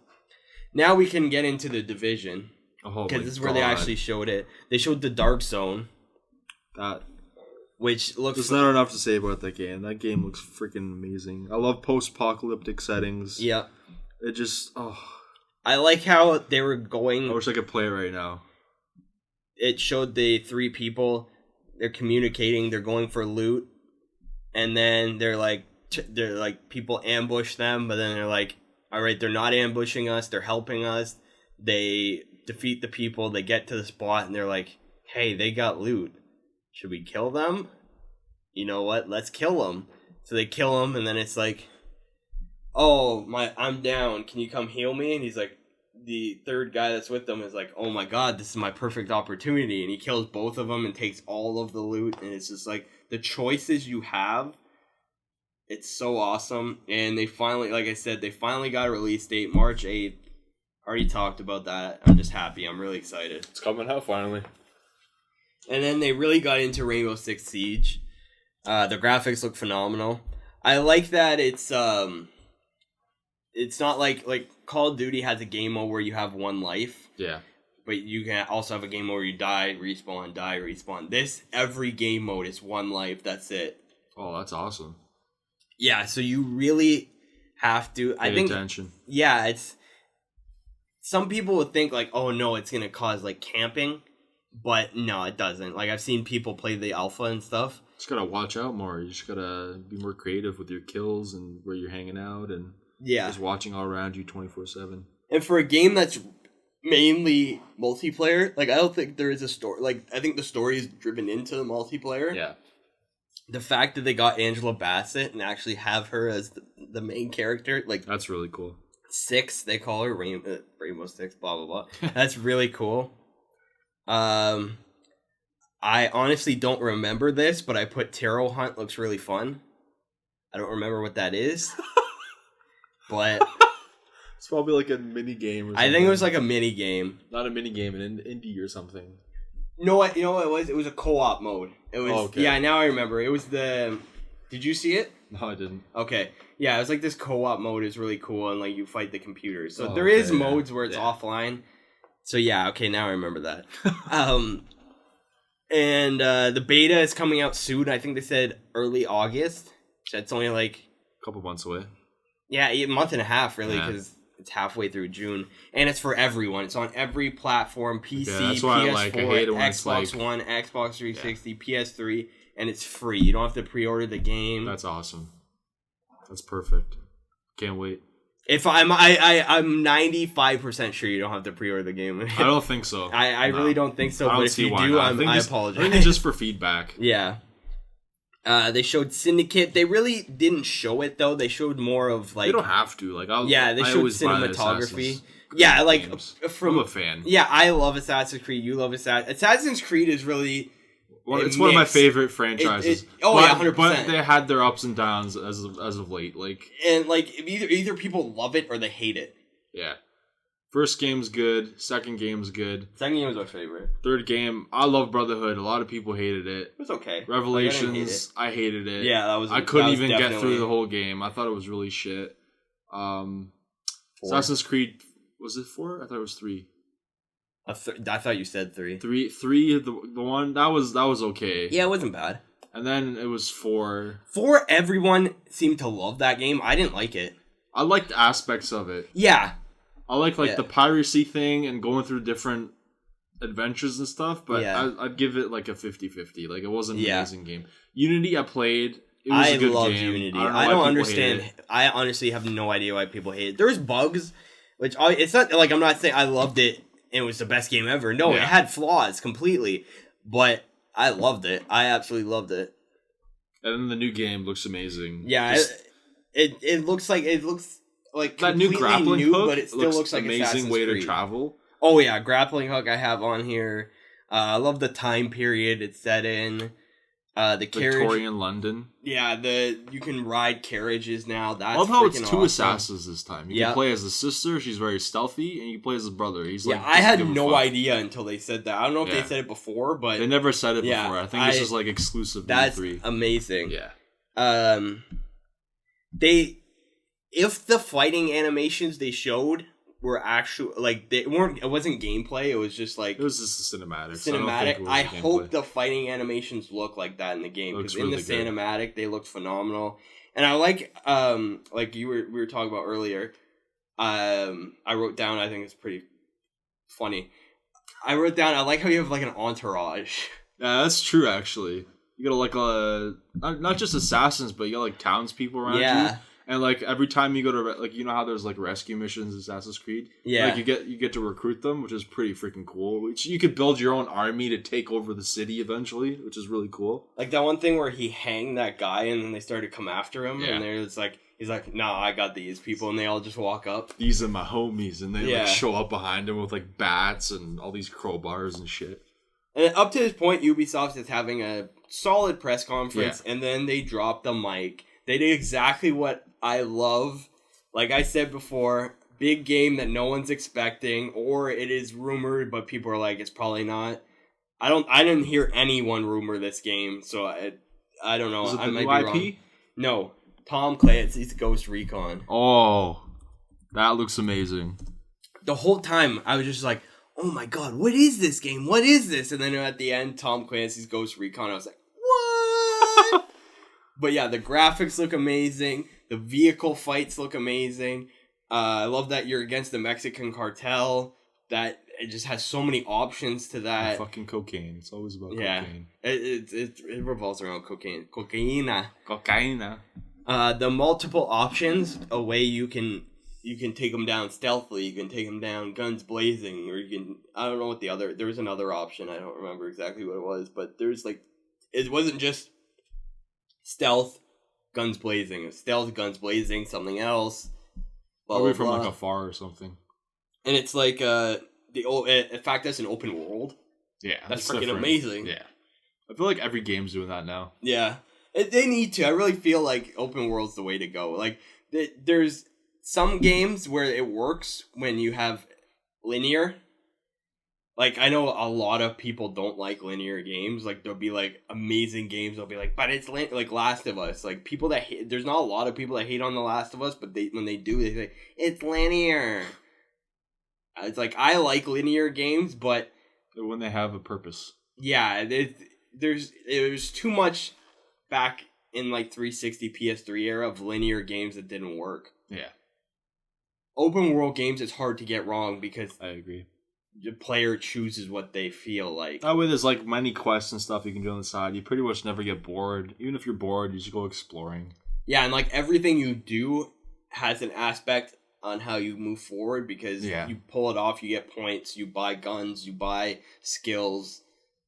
It looks really cool. They didn't really... I don't think they said a release date. I don't even think they said 2015, 2016. Obviously, it's not coming out this year. I think they just announced that. I don't remember seeing anything. My thing is, it will probably be 2016, like 2016, late 2016, or early 2017, probably. I don't know why I just closed my notes, but that was all I had for Ubisoft. And then we had Sony, which I was hoping came big, and they were okay. Yeah. They had aspects which were phenomenal. They had aspects which were like, poop. Just poop. Poop. Sony. You and your poop mouth. You're my hero, Sony. You're your poop mouth, Sony. You're poop. You're poop. They started off a game we actually talked about in our first podcast, which we thought would be, it's a game that it was been rumored for a long time, and it finally got announced. Damn. Last Guardian. Now, a lot of people love this game. I never played it, but... Here's the thing. It looks cool. It does. But that's about it. We have no idea what the fuck it's about. Yeah, I have no idea. I said, it's interesting, but it didn't wow me, because I'm like, there's a giant bird dog, that's cool, but what... It's like Clifford with feathers. That's all it is. Like, I don't understand. It's like a little Asian kid, like, always getting into shit, and this dog's helping him. Like, what's the game about? Like, they didn't explain anything. Like, where's the kid's parents? Why is he around a dog with feathers? That's weird. What? Like, this kid, if this parent's seen what he was doing, he almost died several times. But why is he on a platform with an endless deep, like, hole by himself? But for real, yeah, it looks interesting. But... As much hype as I was last year, I don't know. I need to see what the point is. Yeah. Of the love of this game. Now, the second game they showed was my favorite game at E3. If you know how the IGN gives away winners, blah blah. Yeah. Horizon Zero Dawn. Oh my freaking god! Just blew this out of the park. I don't know what to say. You start off because I know how much you love this. just quickly, Brody couldn't be here. Had 2 notes for E3. He actually watched it and had 2 things he said. Shout out to Brody Pickard. Shout out to Brody, the third guy in the basement. He said he loved Final Fantasy VII, that they're remaking that. He loves those games. Also, shout out to Kyle Gappa. We talked about this. I know how happy you are, buddy. His homie. It's all good. My homie Kyle Gappa. And he said how much he's excited about this game, and his point was it looked like a cross between Last of Us and Terminator. Oh, yeah. This game looks beautiful, and the concept is so amazing. It's like the world it's post-apocalyptic, and it seems like dinosaur era without dinosaurs and their machines. It's like, so the premise is the human race has pretty much been extinguished, and it's like there's no technology anymore. All the technology that was left pretty much became their own thing. So like Terminators, what is the company called? Skynet. So they're basically Skynet, and like whatever's left of the human race, they have no technology, so they have to adapt. They have to hunt and kill animals and pretty much live like hunter-gatherer people. They have to skin animals for fur and use their bones for weapons and whatnot. Yep. And like, it seems like they might come out and say there's more weapons than that, but it seems like you're just using a bow, which is freaking awesome. I love that it's also a female protagonist. Oh, too. yeah, I forgot to say that. Yeah, very awesome. Not a lot of those, like we said before, with... just games in general. Yeah, that one game, it looks cool. I forget what they said. Oh, Dishonored 2. Yeah. Yeah, it just... I like how the bow has, like, there's different arrows. It's like explosive, like something where you could lock down the creature or some shit. Just different. It's pretty much like Hawkeye. Yeah. All these different specialty And roles. I like how it had like a feel like the girl was like a redhead, but it felt like... I love my redheads. I know, we all love our redheads. And, but it felt like a Native American type feel. I agree. It was really cool. It was really original. Like, I loved the gameplay. Like, it was like she had to go sneak in and went to go hunting these weird robot deer. And like all of a sudden, this big creature comes out of nowhere and she has to fight it. And it's like swinging its tail and attacking her. And you're like, you have to be creative to like kill it. Like, yeah, you have just to like kill go it under with like it a specific and, like, arrow. You have to like use 3 or 4 different arrows in like certain spots where it's under its tail and shit. It looks amazing. It reminded me of 2 things. That creature it reminded me of like a giant bear, like something that we would deal with in real life. It also reminded me of you're gonna hate me because I forget this, but the big things in Star Wars. You know, they put the ropes around and they tie it and big things in Star Wars. Those big machines in Star Wars. Oh, the AT-ATs. Yeah. It kind of reminded me of that too, because like the way she went under it and that, like, it just gave me that feel. Yeah, I could see that. Yeah, I'm so. If you haven't heard of this game, definitely check it out. Definitely check it out. What's again the game's name? Horizon Zero Dawn. It's amazing. And next we had Hitman, which we will definitely get more into with Square Enix because they showed a lot more of it. But it looks dope. It looks awesome. Looks like a movie. That's all we really want to say about it right now because we're getting way more with Square Enix because they showed way more. Street Fighter V. It looked like a great Street Fighter game. The graphics were phenomenal, but both of us are not fans of the series. Personally, we're Mortal Kombat over Street Fighter all day, every day. Yeah, but if you like it, you're going to love it. Yeah. If you like the series, you're going to love it. That's what it looks like. That's all I have to say about it. No Man's Sky. There is so much hype for this game. Biggest upset of my life. I was so sad. I tweeted about it too. He tweeted, he's like, yes, No Man's Sky! And I regretted the tweet immediately as soon as I saw them continue to play with the game. The guy looked like he had no idea what he was doing, first of all. And then they're explaining the game how there's like millions and millions and millions of stars. Like, okay, so what's the story? Yeah. Like, what are you doing? And then he goes down to this planet. He's like, oh, this is a cool planet. I've never been here before. It's like called like Kite or something. He goes down to the planet. He goes in like water, scans fish. All the game is, you're going to a planet, fighting these little sentinel things, and like scanning animals. And that's how you get points. What the fuck is the story? I know. And it was like, I thought like when he was like, he took that point over or whatever he did. I don't know what he did. And then the thing started coming at him and he went to the water. I thought he was going to like go around and take them out or something. He didn't even do that. He just ran away. I was like, is that the point of this game? You want me to run away? Like, I don't want to buy a game where the point of it is I have to run away. So many people love this game. I don't get it. I feel like the hype died out as soon as they saw it. I agree. Like, a lot of people, I've seen a lot, there's still a lot of people like, this game looks amazing. Oh my god. I'm like, you don't do anything. You're basically... There's no point of this game. This is what would make the game amazing. If it was like Alien mixed with like some crazy explorer game where it's like you go on a planet and like you fight these weird aliens and then you explore and discover new life. And like there was an actual like linear story, but there's nothing. Yeah. You're basically on a ship, isolated by yourself, discovering random shit for no reason, scanning and getting. What are the points for? Upgrading your ship? Even then, like, what the fuck's the point? You're gonna travel on a random planet faster? Like, why am I spending $69 on this fucking game? It looks horrible. I'm sorry. If you like this game, you really need to play better games. From what we see so far, it looks like shit. It looks horrible. I'm sorry, but it does. Anyways, let's move on. Yeah. Butcher this game even more. They showed a little bit from Firewatch. It was like it's new. It's interesting. It has a really good concept. There's like a guy, and he always talks to this girl through his radio, and he like just helps people out that are lost in the area and stuff. And there he goes, is like, oh, these people are lost, and then like he's like, oh, the wire's cut. What the hell? Like, why is the wire cut? And then they're like, she's like, wait, you're not at your station? He's like, no. He's like, well, who's in your station then? And then it's like, dun dun dun. And it's like a horror aspect. Yeah, and it's like a really neat concept, and it looks pretty cool. They didn't show a lot, but it looks pretty cool, and I'm interested in it. For sure. The Final Fantasies we'll get into with Square Enix. Yeah.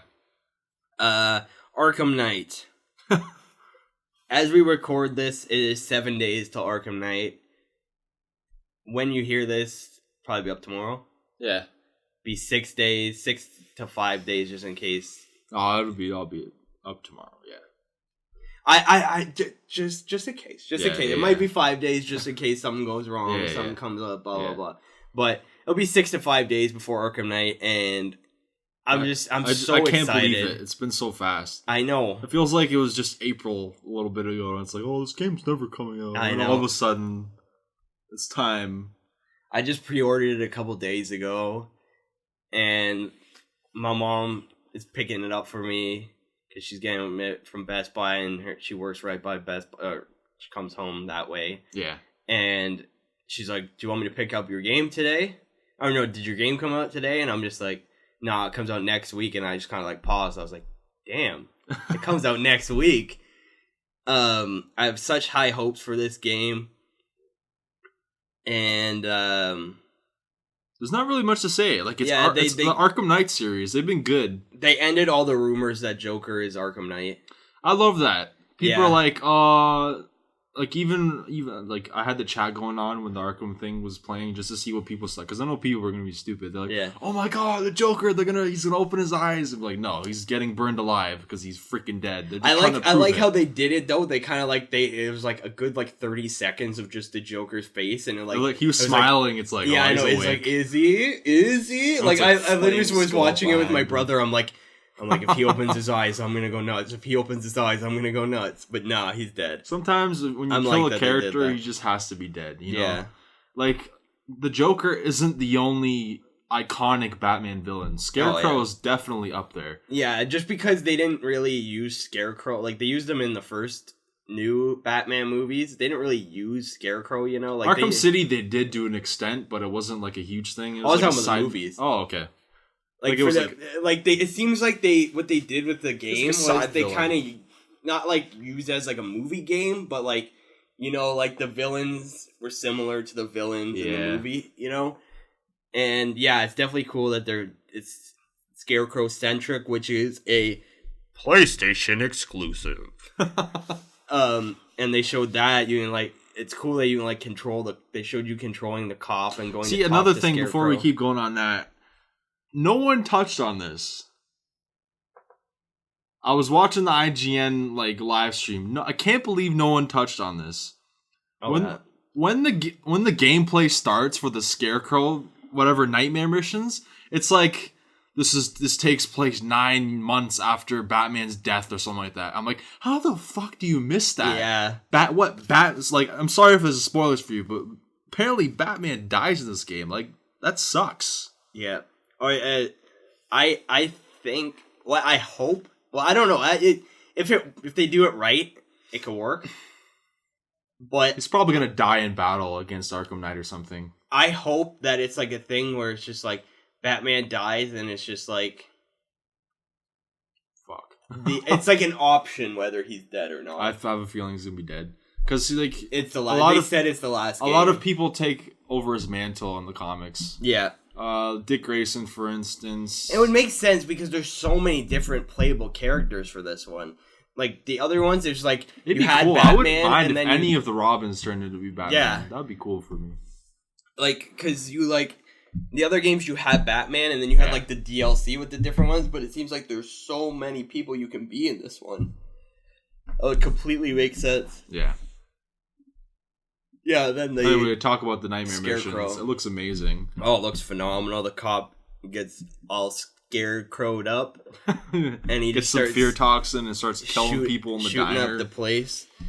And I like how they did it because I think everyone knows that what was really happening was him just shooting up a bunch of innocent people, but they didn't show afterwards like a bunch of dead bodies or anything, because it made you think, okay, did he really just shoot up the place or what the heck happened? And it makes you want to, because it is something you want to experience. So it's like a neat little thing, and like you want to experience the Scarecrow stuff, and it's I hope that it's like, I don't know, like I don't know if you know this, but are you playing as Scarecrow or are you playing as different? It's nightmare missions. I think you're playing as different people. That's really cool. I like because that a if Batman is dead, you can't obviously be Batman. So that's pretty cool. That means you don't have all the artillery Batman has. So you have bullets. And once you run out of bullets, you're fucked. Yeah, and it'd be cool if like Robin has his own nightmare and like Nightwing and. That's the thing is that we don't know anything about it yet until the game comes out. So I'm excited to play it.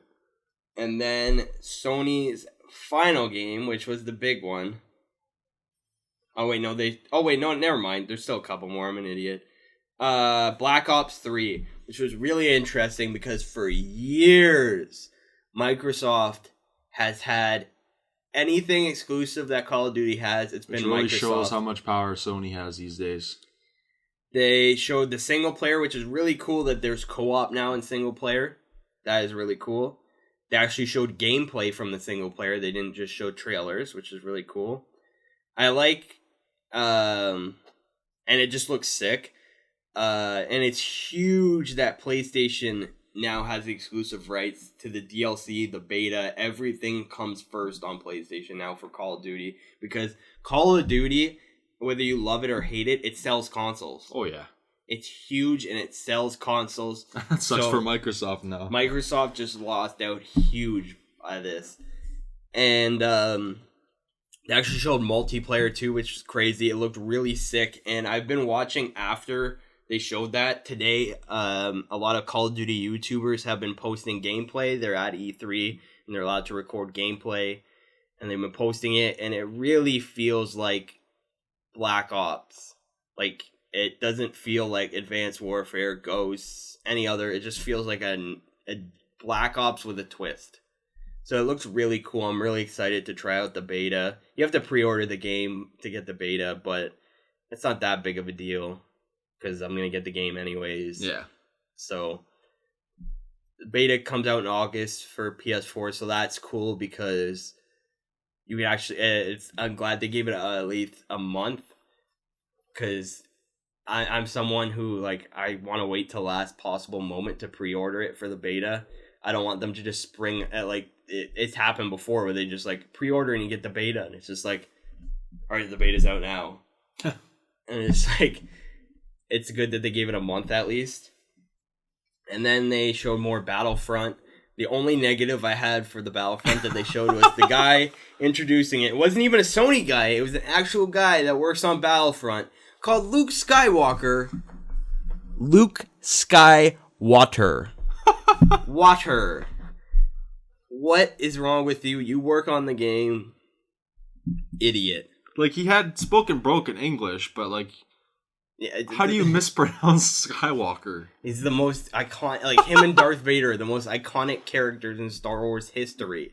And you say Skywater. Yeah, the graphics looked amazing, it looked epic, and I like the 2-player mode with waves of enemies. Oh my god. There's not enough to say about that game. Like, it's I've already bought I'm gonna pre-order, like, Thursday. Yeah, it looks amazing.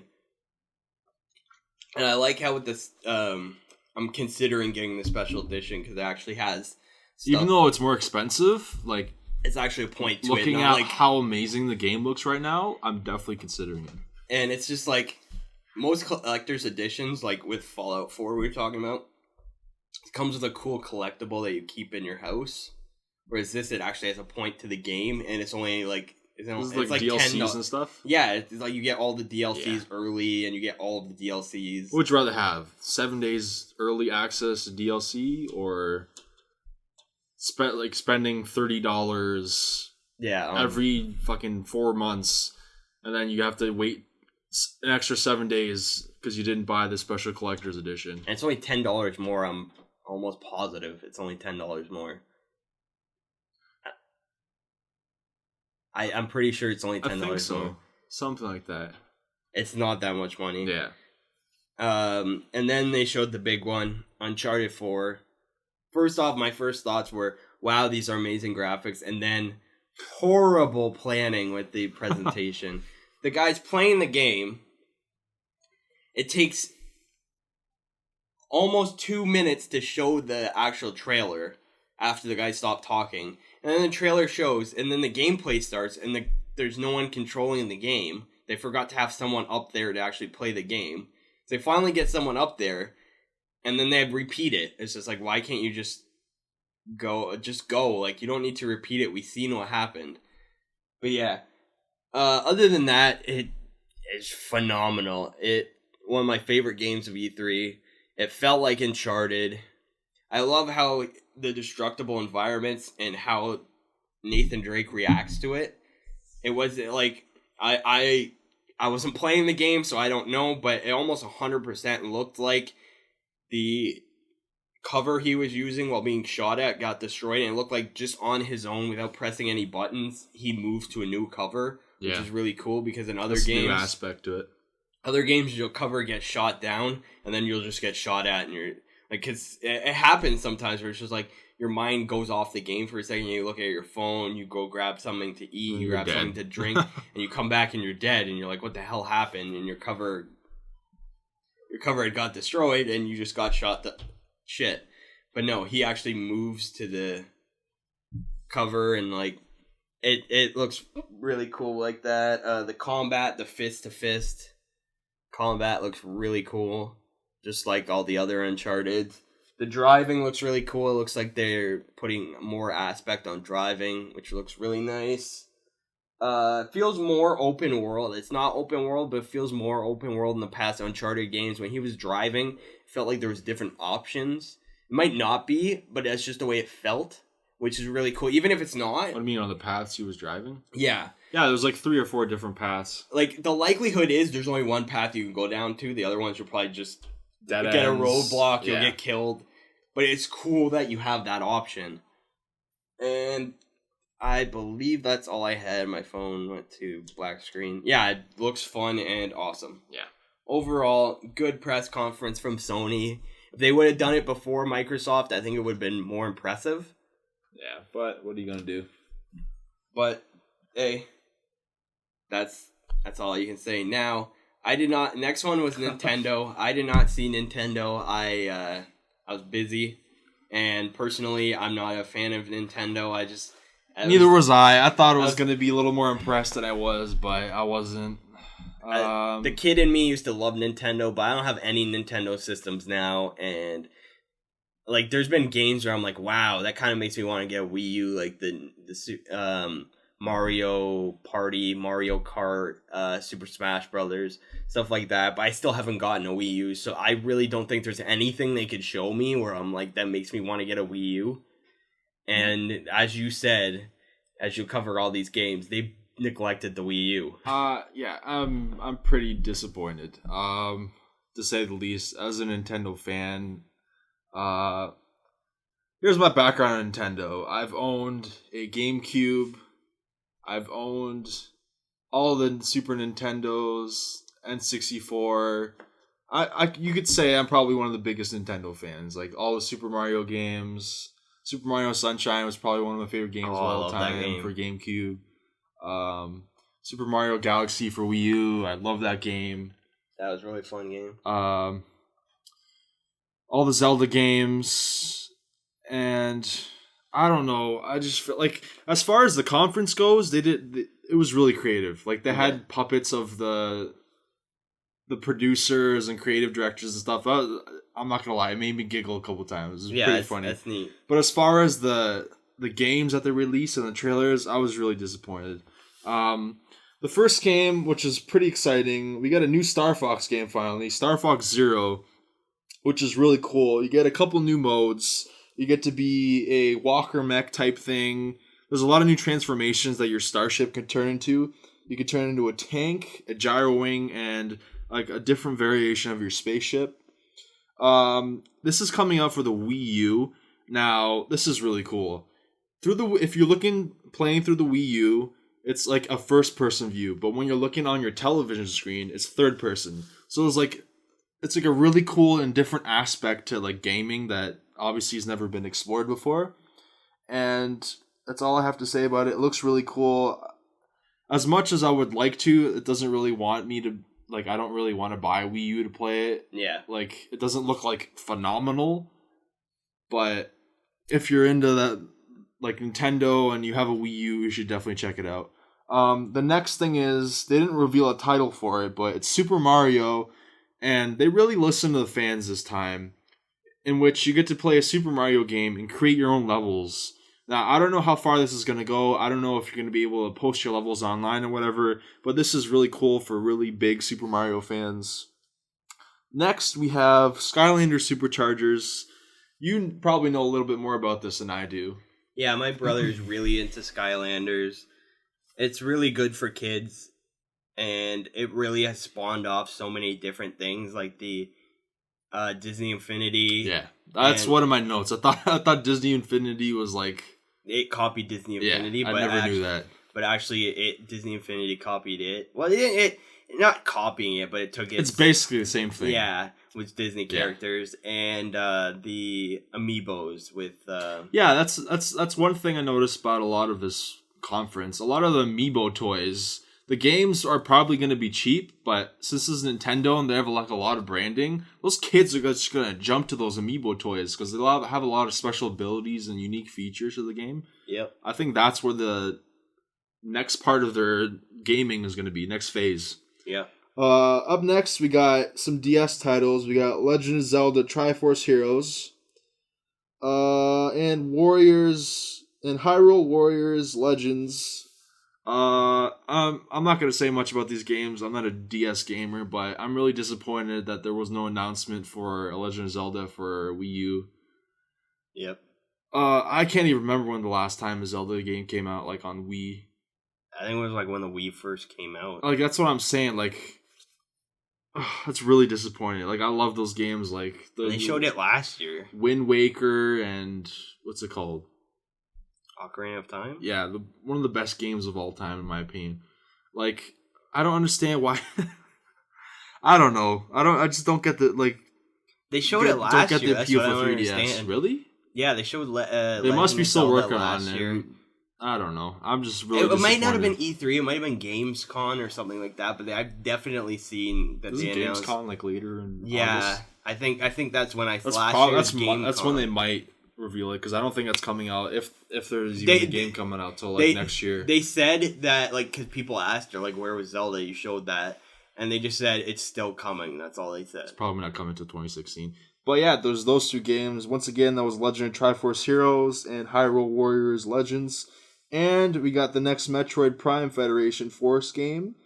This is as a fan of Metroid Prime as well, this is a little disappointing. That's on DS. That's on DS. I don't know. I'm just not gonna say anything. For me, like, my brother plays DS games and stuff. For me, the only thing that would ever interest me in DS is new Pokemon games.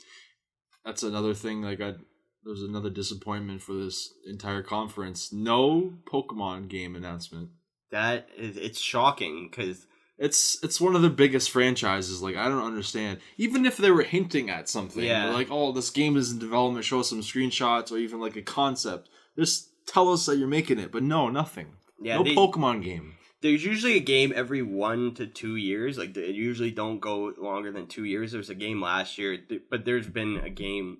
They always show something. Yeah, even they if showed nothing. Even if it's saying 2016, like, I don't get that. And then they showed Fire Emblem Fates. Nah, not really a fan. Yeah, some people like that. And then this really pissed me off. I don't speak Japanese. I don't know if you speak Japanese, but why the hell would you like release a game trailer and not have subtitles? They showed some weird. Okay, it wasn't a weird game. It looked really freaking cool. It looked like Power Rangers mixed with like some crazy freaking anime. It looked really cool, but I had no idea what the fuck was going on. The only letters I can make out of the entire title was FE, which has nothing to do with anything. I don't know. I just wish I knew. Game. I wish I knew a little bit more about it. It looked really interesting, but I had no idea what the fuck was going on. There was the Xenoblade Chronicles. They got announced that it's coming on December 4th, which is pretty cool for fans of that game. That's all I have to say about that because I know nothing about that game. Yeah, me neither. I know it's popular. That's all I know. I used to be a huge fan of this next franchise, Animal Crossing. The last one was. I never played it, but my brother played it. I used to love those games. It looked not really a fan cool. anymore, but yeah, they're announced Happy Home Designer and Amiibo Festival, as you can imagine. Yeah, Amiibos. Yeah, $30 action figures. Yeah. If you guys are interested in those games, definitely check them out. Once again, that's Animal Crossing Happy Home Designer Amiibo Festival, and they announced a new Yoshi game, Yoshi's Woolly World. That's cool. I like me some Yoshi. I was scared that this was going to be like another Little Big Planet, but it isn't. That's cool. It's really like its own thing. Like this game designer, it was really cool. They had like this interview with the game designer. She was like really bored what she was doing. She was like, I don't know what I'm going to do. Like I'm just like a secretary or some shit. And she was like, she made these things out of yarn when she was bored. And she brought them to like every single coworker. Like, this is really freaking cool. Like, let's make this into a game. And she couldn't believe it. Like, they made it into a game. It looks really cool. That's awesome. It looks really cool, honestly. It's a really cool story. That's all I have to say about the game. There's a bunch of other games. Like, my stream stopped working. I have really shit internet. I just got Rogers. Fuck you, Rogers. You're fucking everyone over. Yep.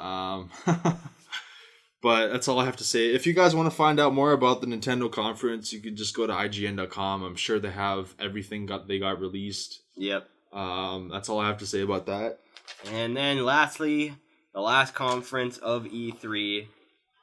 Of course, throughout the week there will be more stuff on, they'll show the show floor and they'll show more gameplay and stuff. But the last conference was Square Enix. And this we both agreed on was the worst conference of the thing. That doesn't mean they had some great stuff. But definitely the losers of E3 was Square Enix for us. Yeah. So much potential. First off, they had a great game. Yeah. Just Cause 3.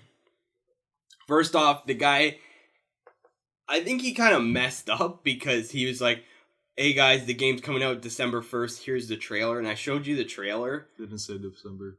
No, it did at the end. It said, we're going to set the world on fire December 1st. And like, it would seem more like you shouldn't say that. And it should be like a reveal type thing at the end of the trailer. He was nervous. He fucked up. Yeah.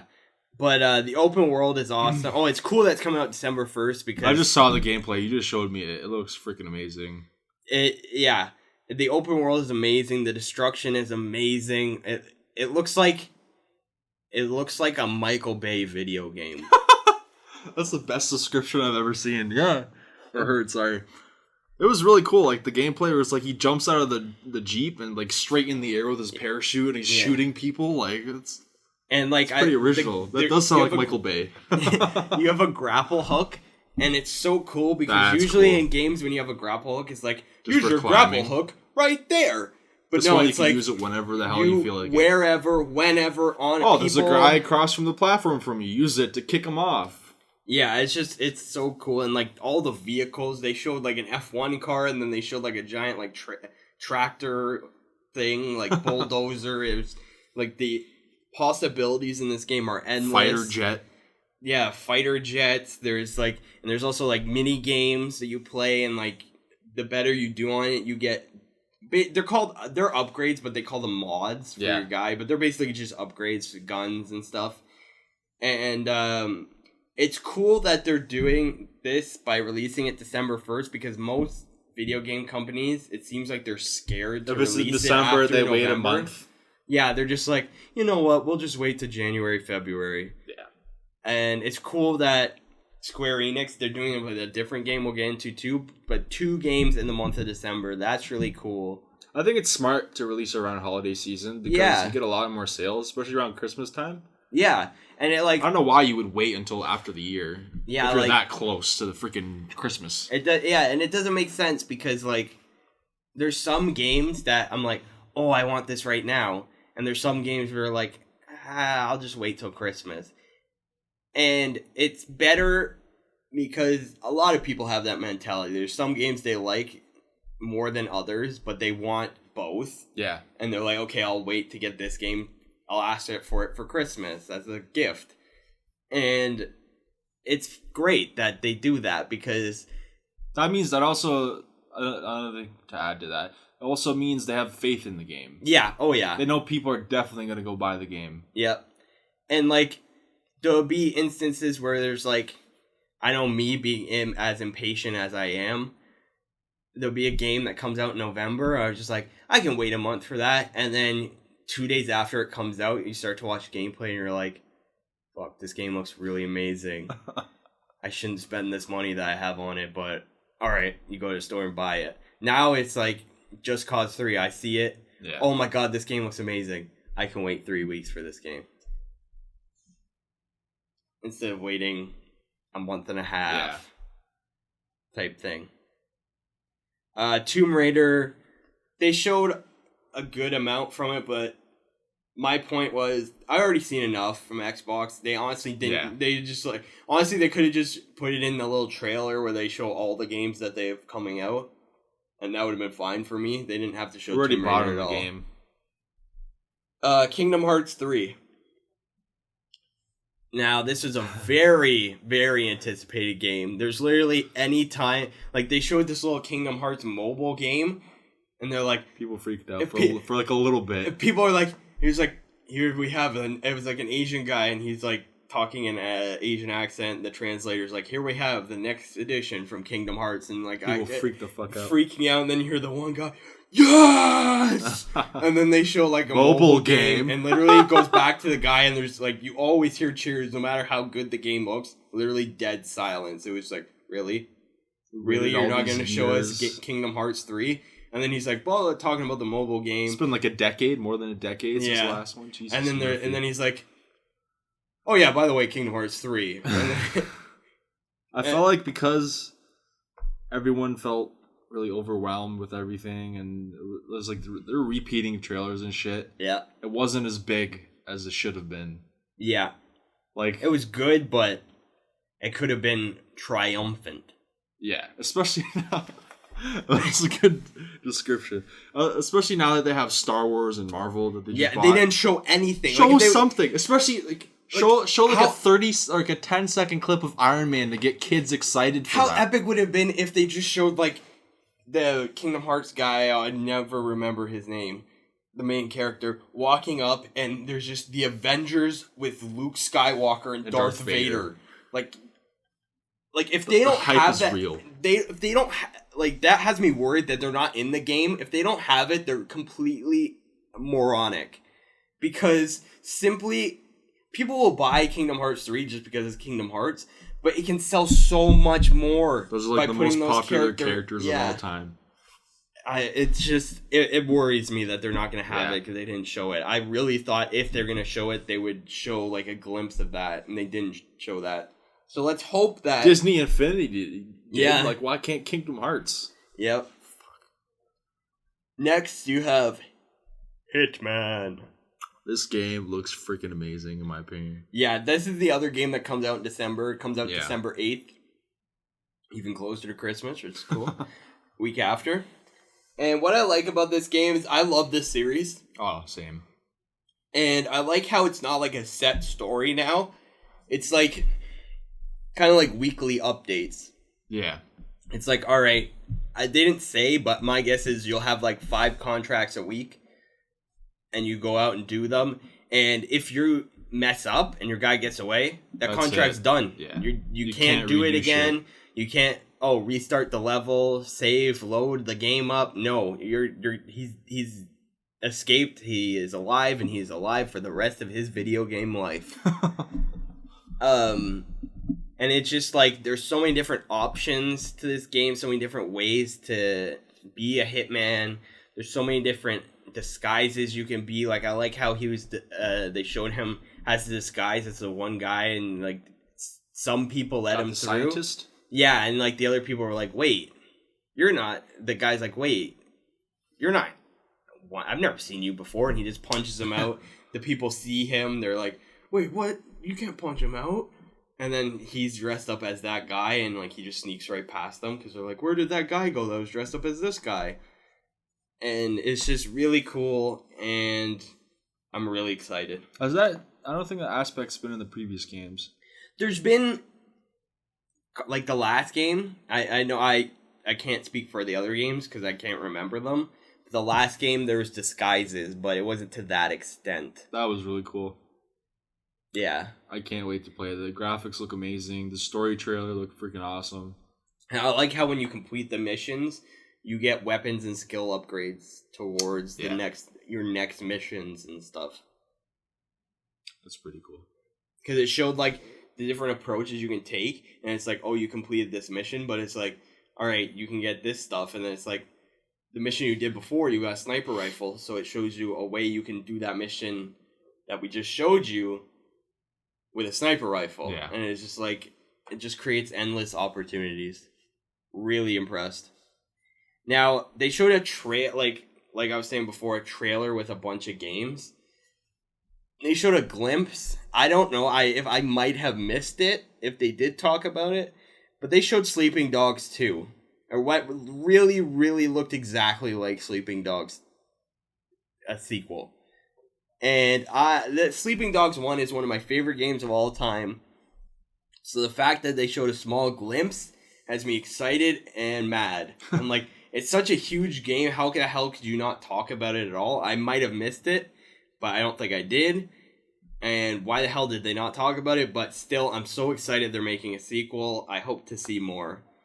Now, they went on a Final Fantasy rampage in the press conference, and this is where they completely lost me in the press conference.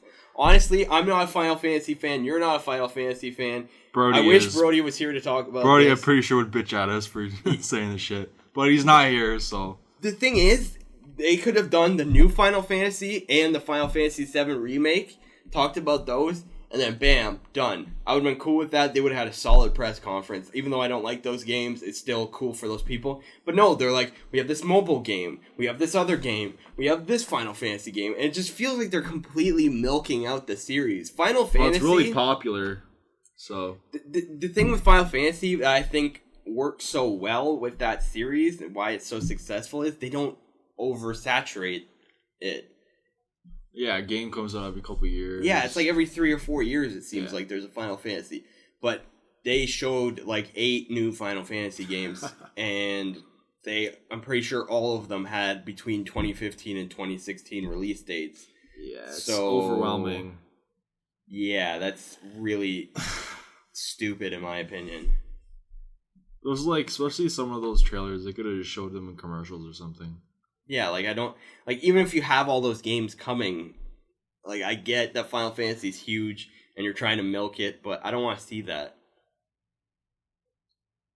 Like I said, they could have kept the Final Fantasy fans happy with the new one and the 7 remake, and that would have been fine.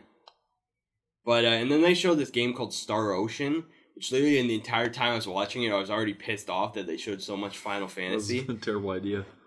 And it looked exactly like Final Fantasy. I'm like, I was ready for them to put Final Fantasy whatever. Star Ocean. No, it's a different game, but it looks exactly like Final Fantasy. Nothing much to say on that. And then Deus Ex, they finished with Deus Ex Mankind Divided, which he didn't get to see because the stream went out, but I showed you afterwards. And it looks pretty good. Yeah, I'm really interested in it. It has really interesting concept where it's like you're fighting against the Illuminati. Like, I was like listening to the conference, but I was looking at something. And I literally, as soon as she said Illuminati, I like clicked on the stream. I'm like, she just said Illuminati. That wasn't a joke. And I was just like the cool. Concept of that is like, it can be very cheesy, but it's not. It works so well. I agree completely. The graphics look amazing. The weapons and like the scene where it shows the gun and then it shows all the different attachments that's attached to the gun, and he uses like a laser or like some sort of electricity thing to shoot out a camera. That looked really cool. It was really like spy heavy. That's what it looked like. And it felt really unique. Yeah. It had like spy aspects. It had like first person shooter aspects. I want those sunglasses without the like frames. Those really cool. Like attached them to your eyelids. Yeah. It just looked really cool, and I'm really interested in it. And there's a positive and a negative with what they did with the release date. They said early 2016. Now, other games have gave a window. They gave no window. They just gave a vague early 2016. That could mean anything. It really could mean anything. That could mean anything from January to, like, June. And it has the very likely potential that it gets pushed back. It's probably, I'd say June, July. Yeah. No earlier. Or even they'll be like, all right, we said that, but it's delayed. It comes out in fall 2016. October, November. The likelihood is that's what's going to happen. But hey, if it does come out early 2016 in like February, I'll bite my lip and call Miss Allie.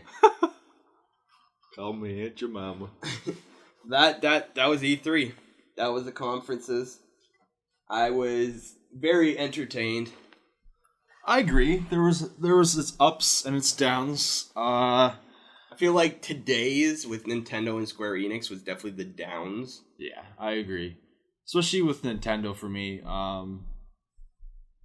It just surprises me. Like, there's nothing more to say. Like, Zelda, Metroid, Pokemon. Like, why? Yeah. Like, that's ridiculous. Why you wouldn't even give us a concept or something. Like, as big as those consoles should be right now. Like, last year's E3, PlayStation really got it wrong because they showed too much PS3 and PS Vita.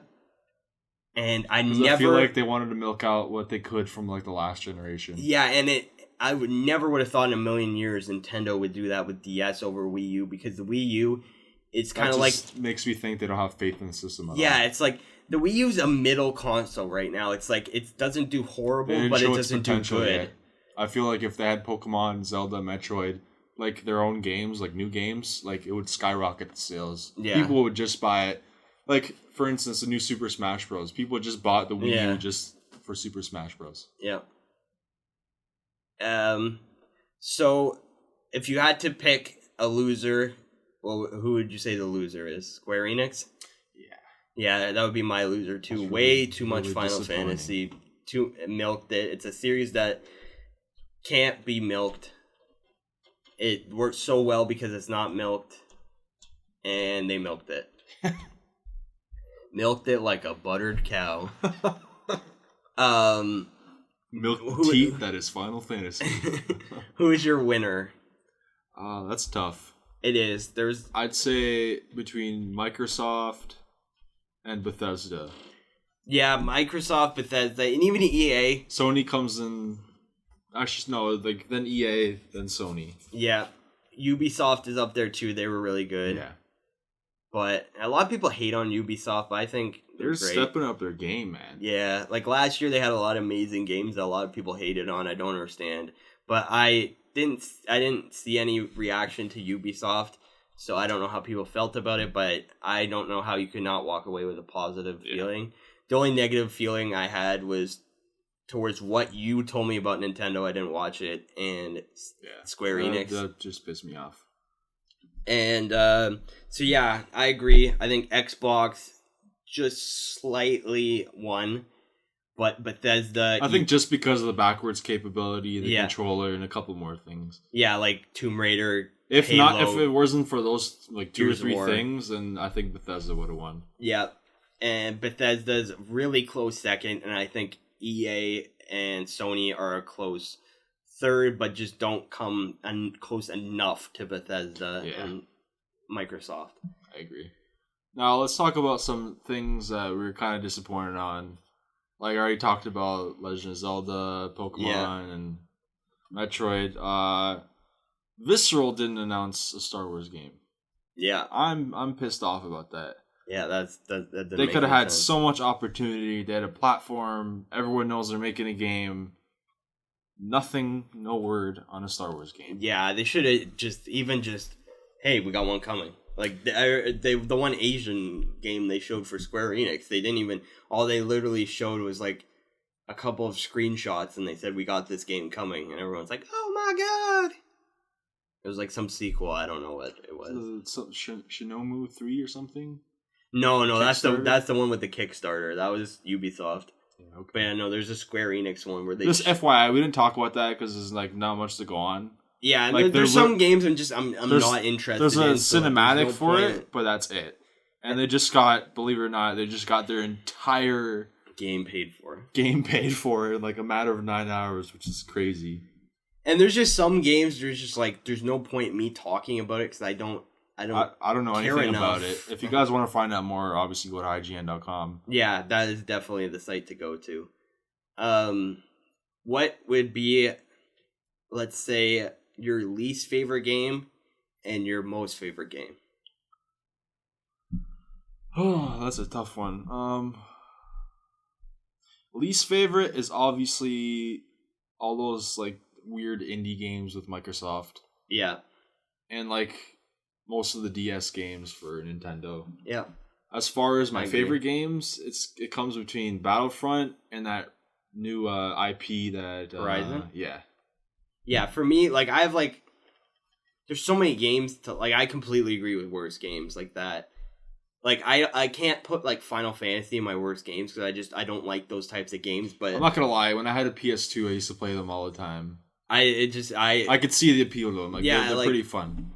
It's not my type of game, so I can't say it's worst games. But like I can play indie games and I can play DS games, and those games don't impress me at all. As far as games I enjoyed, Gears of War, Halo, Hitman, Just Cause 3, they all look great. But nothing comes close to me as my number 2, number 3, Rise of the Tomb Raider, 2, Division, and my winner, Horizon Zero Dawn. I'm just blown away by this game.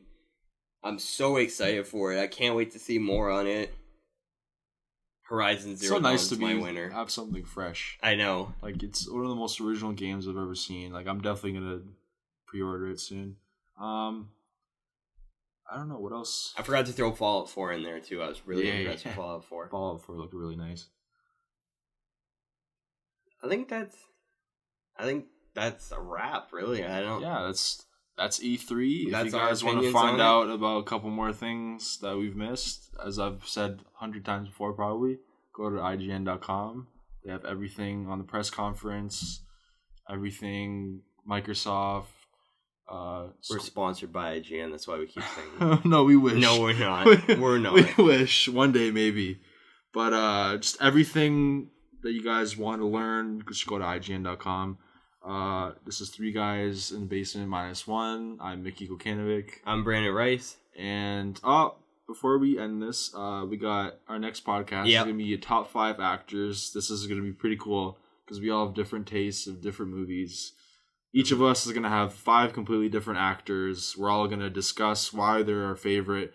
The recent era, not of like the 70s and stuff. Like not of all time, but like 90s to like 2010s. Yeah. Basically, and it's like what performance really made us like like this actor and whatnot. They're all going to be very different answers, I'm pretty sure. Yeah, we'll probably have like one or two that's the same, but very, very... Even if we have a few actors that are the same... I'm sure we're going to have different opinions. Different roles that we like with them, and yeah, it's going to be really interesting. Anyways, so yeah, that's the end of our podcast. Once again, I'm Mickey Kukanovic. I'm Brandon Rice. Brody can't be here, but he'll be for the next podcast. Yep. And until next time. Peace.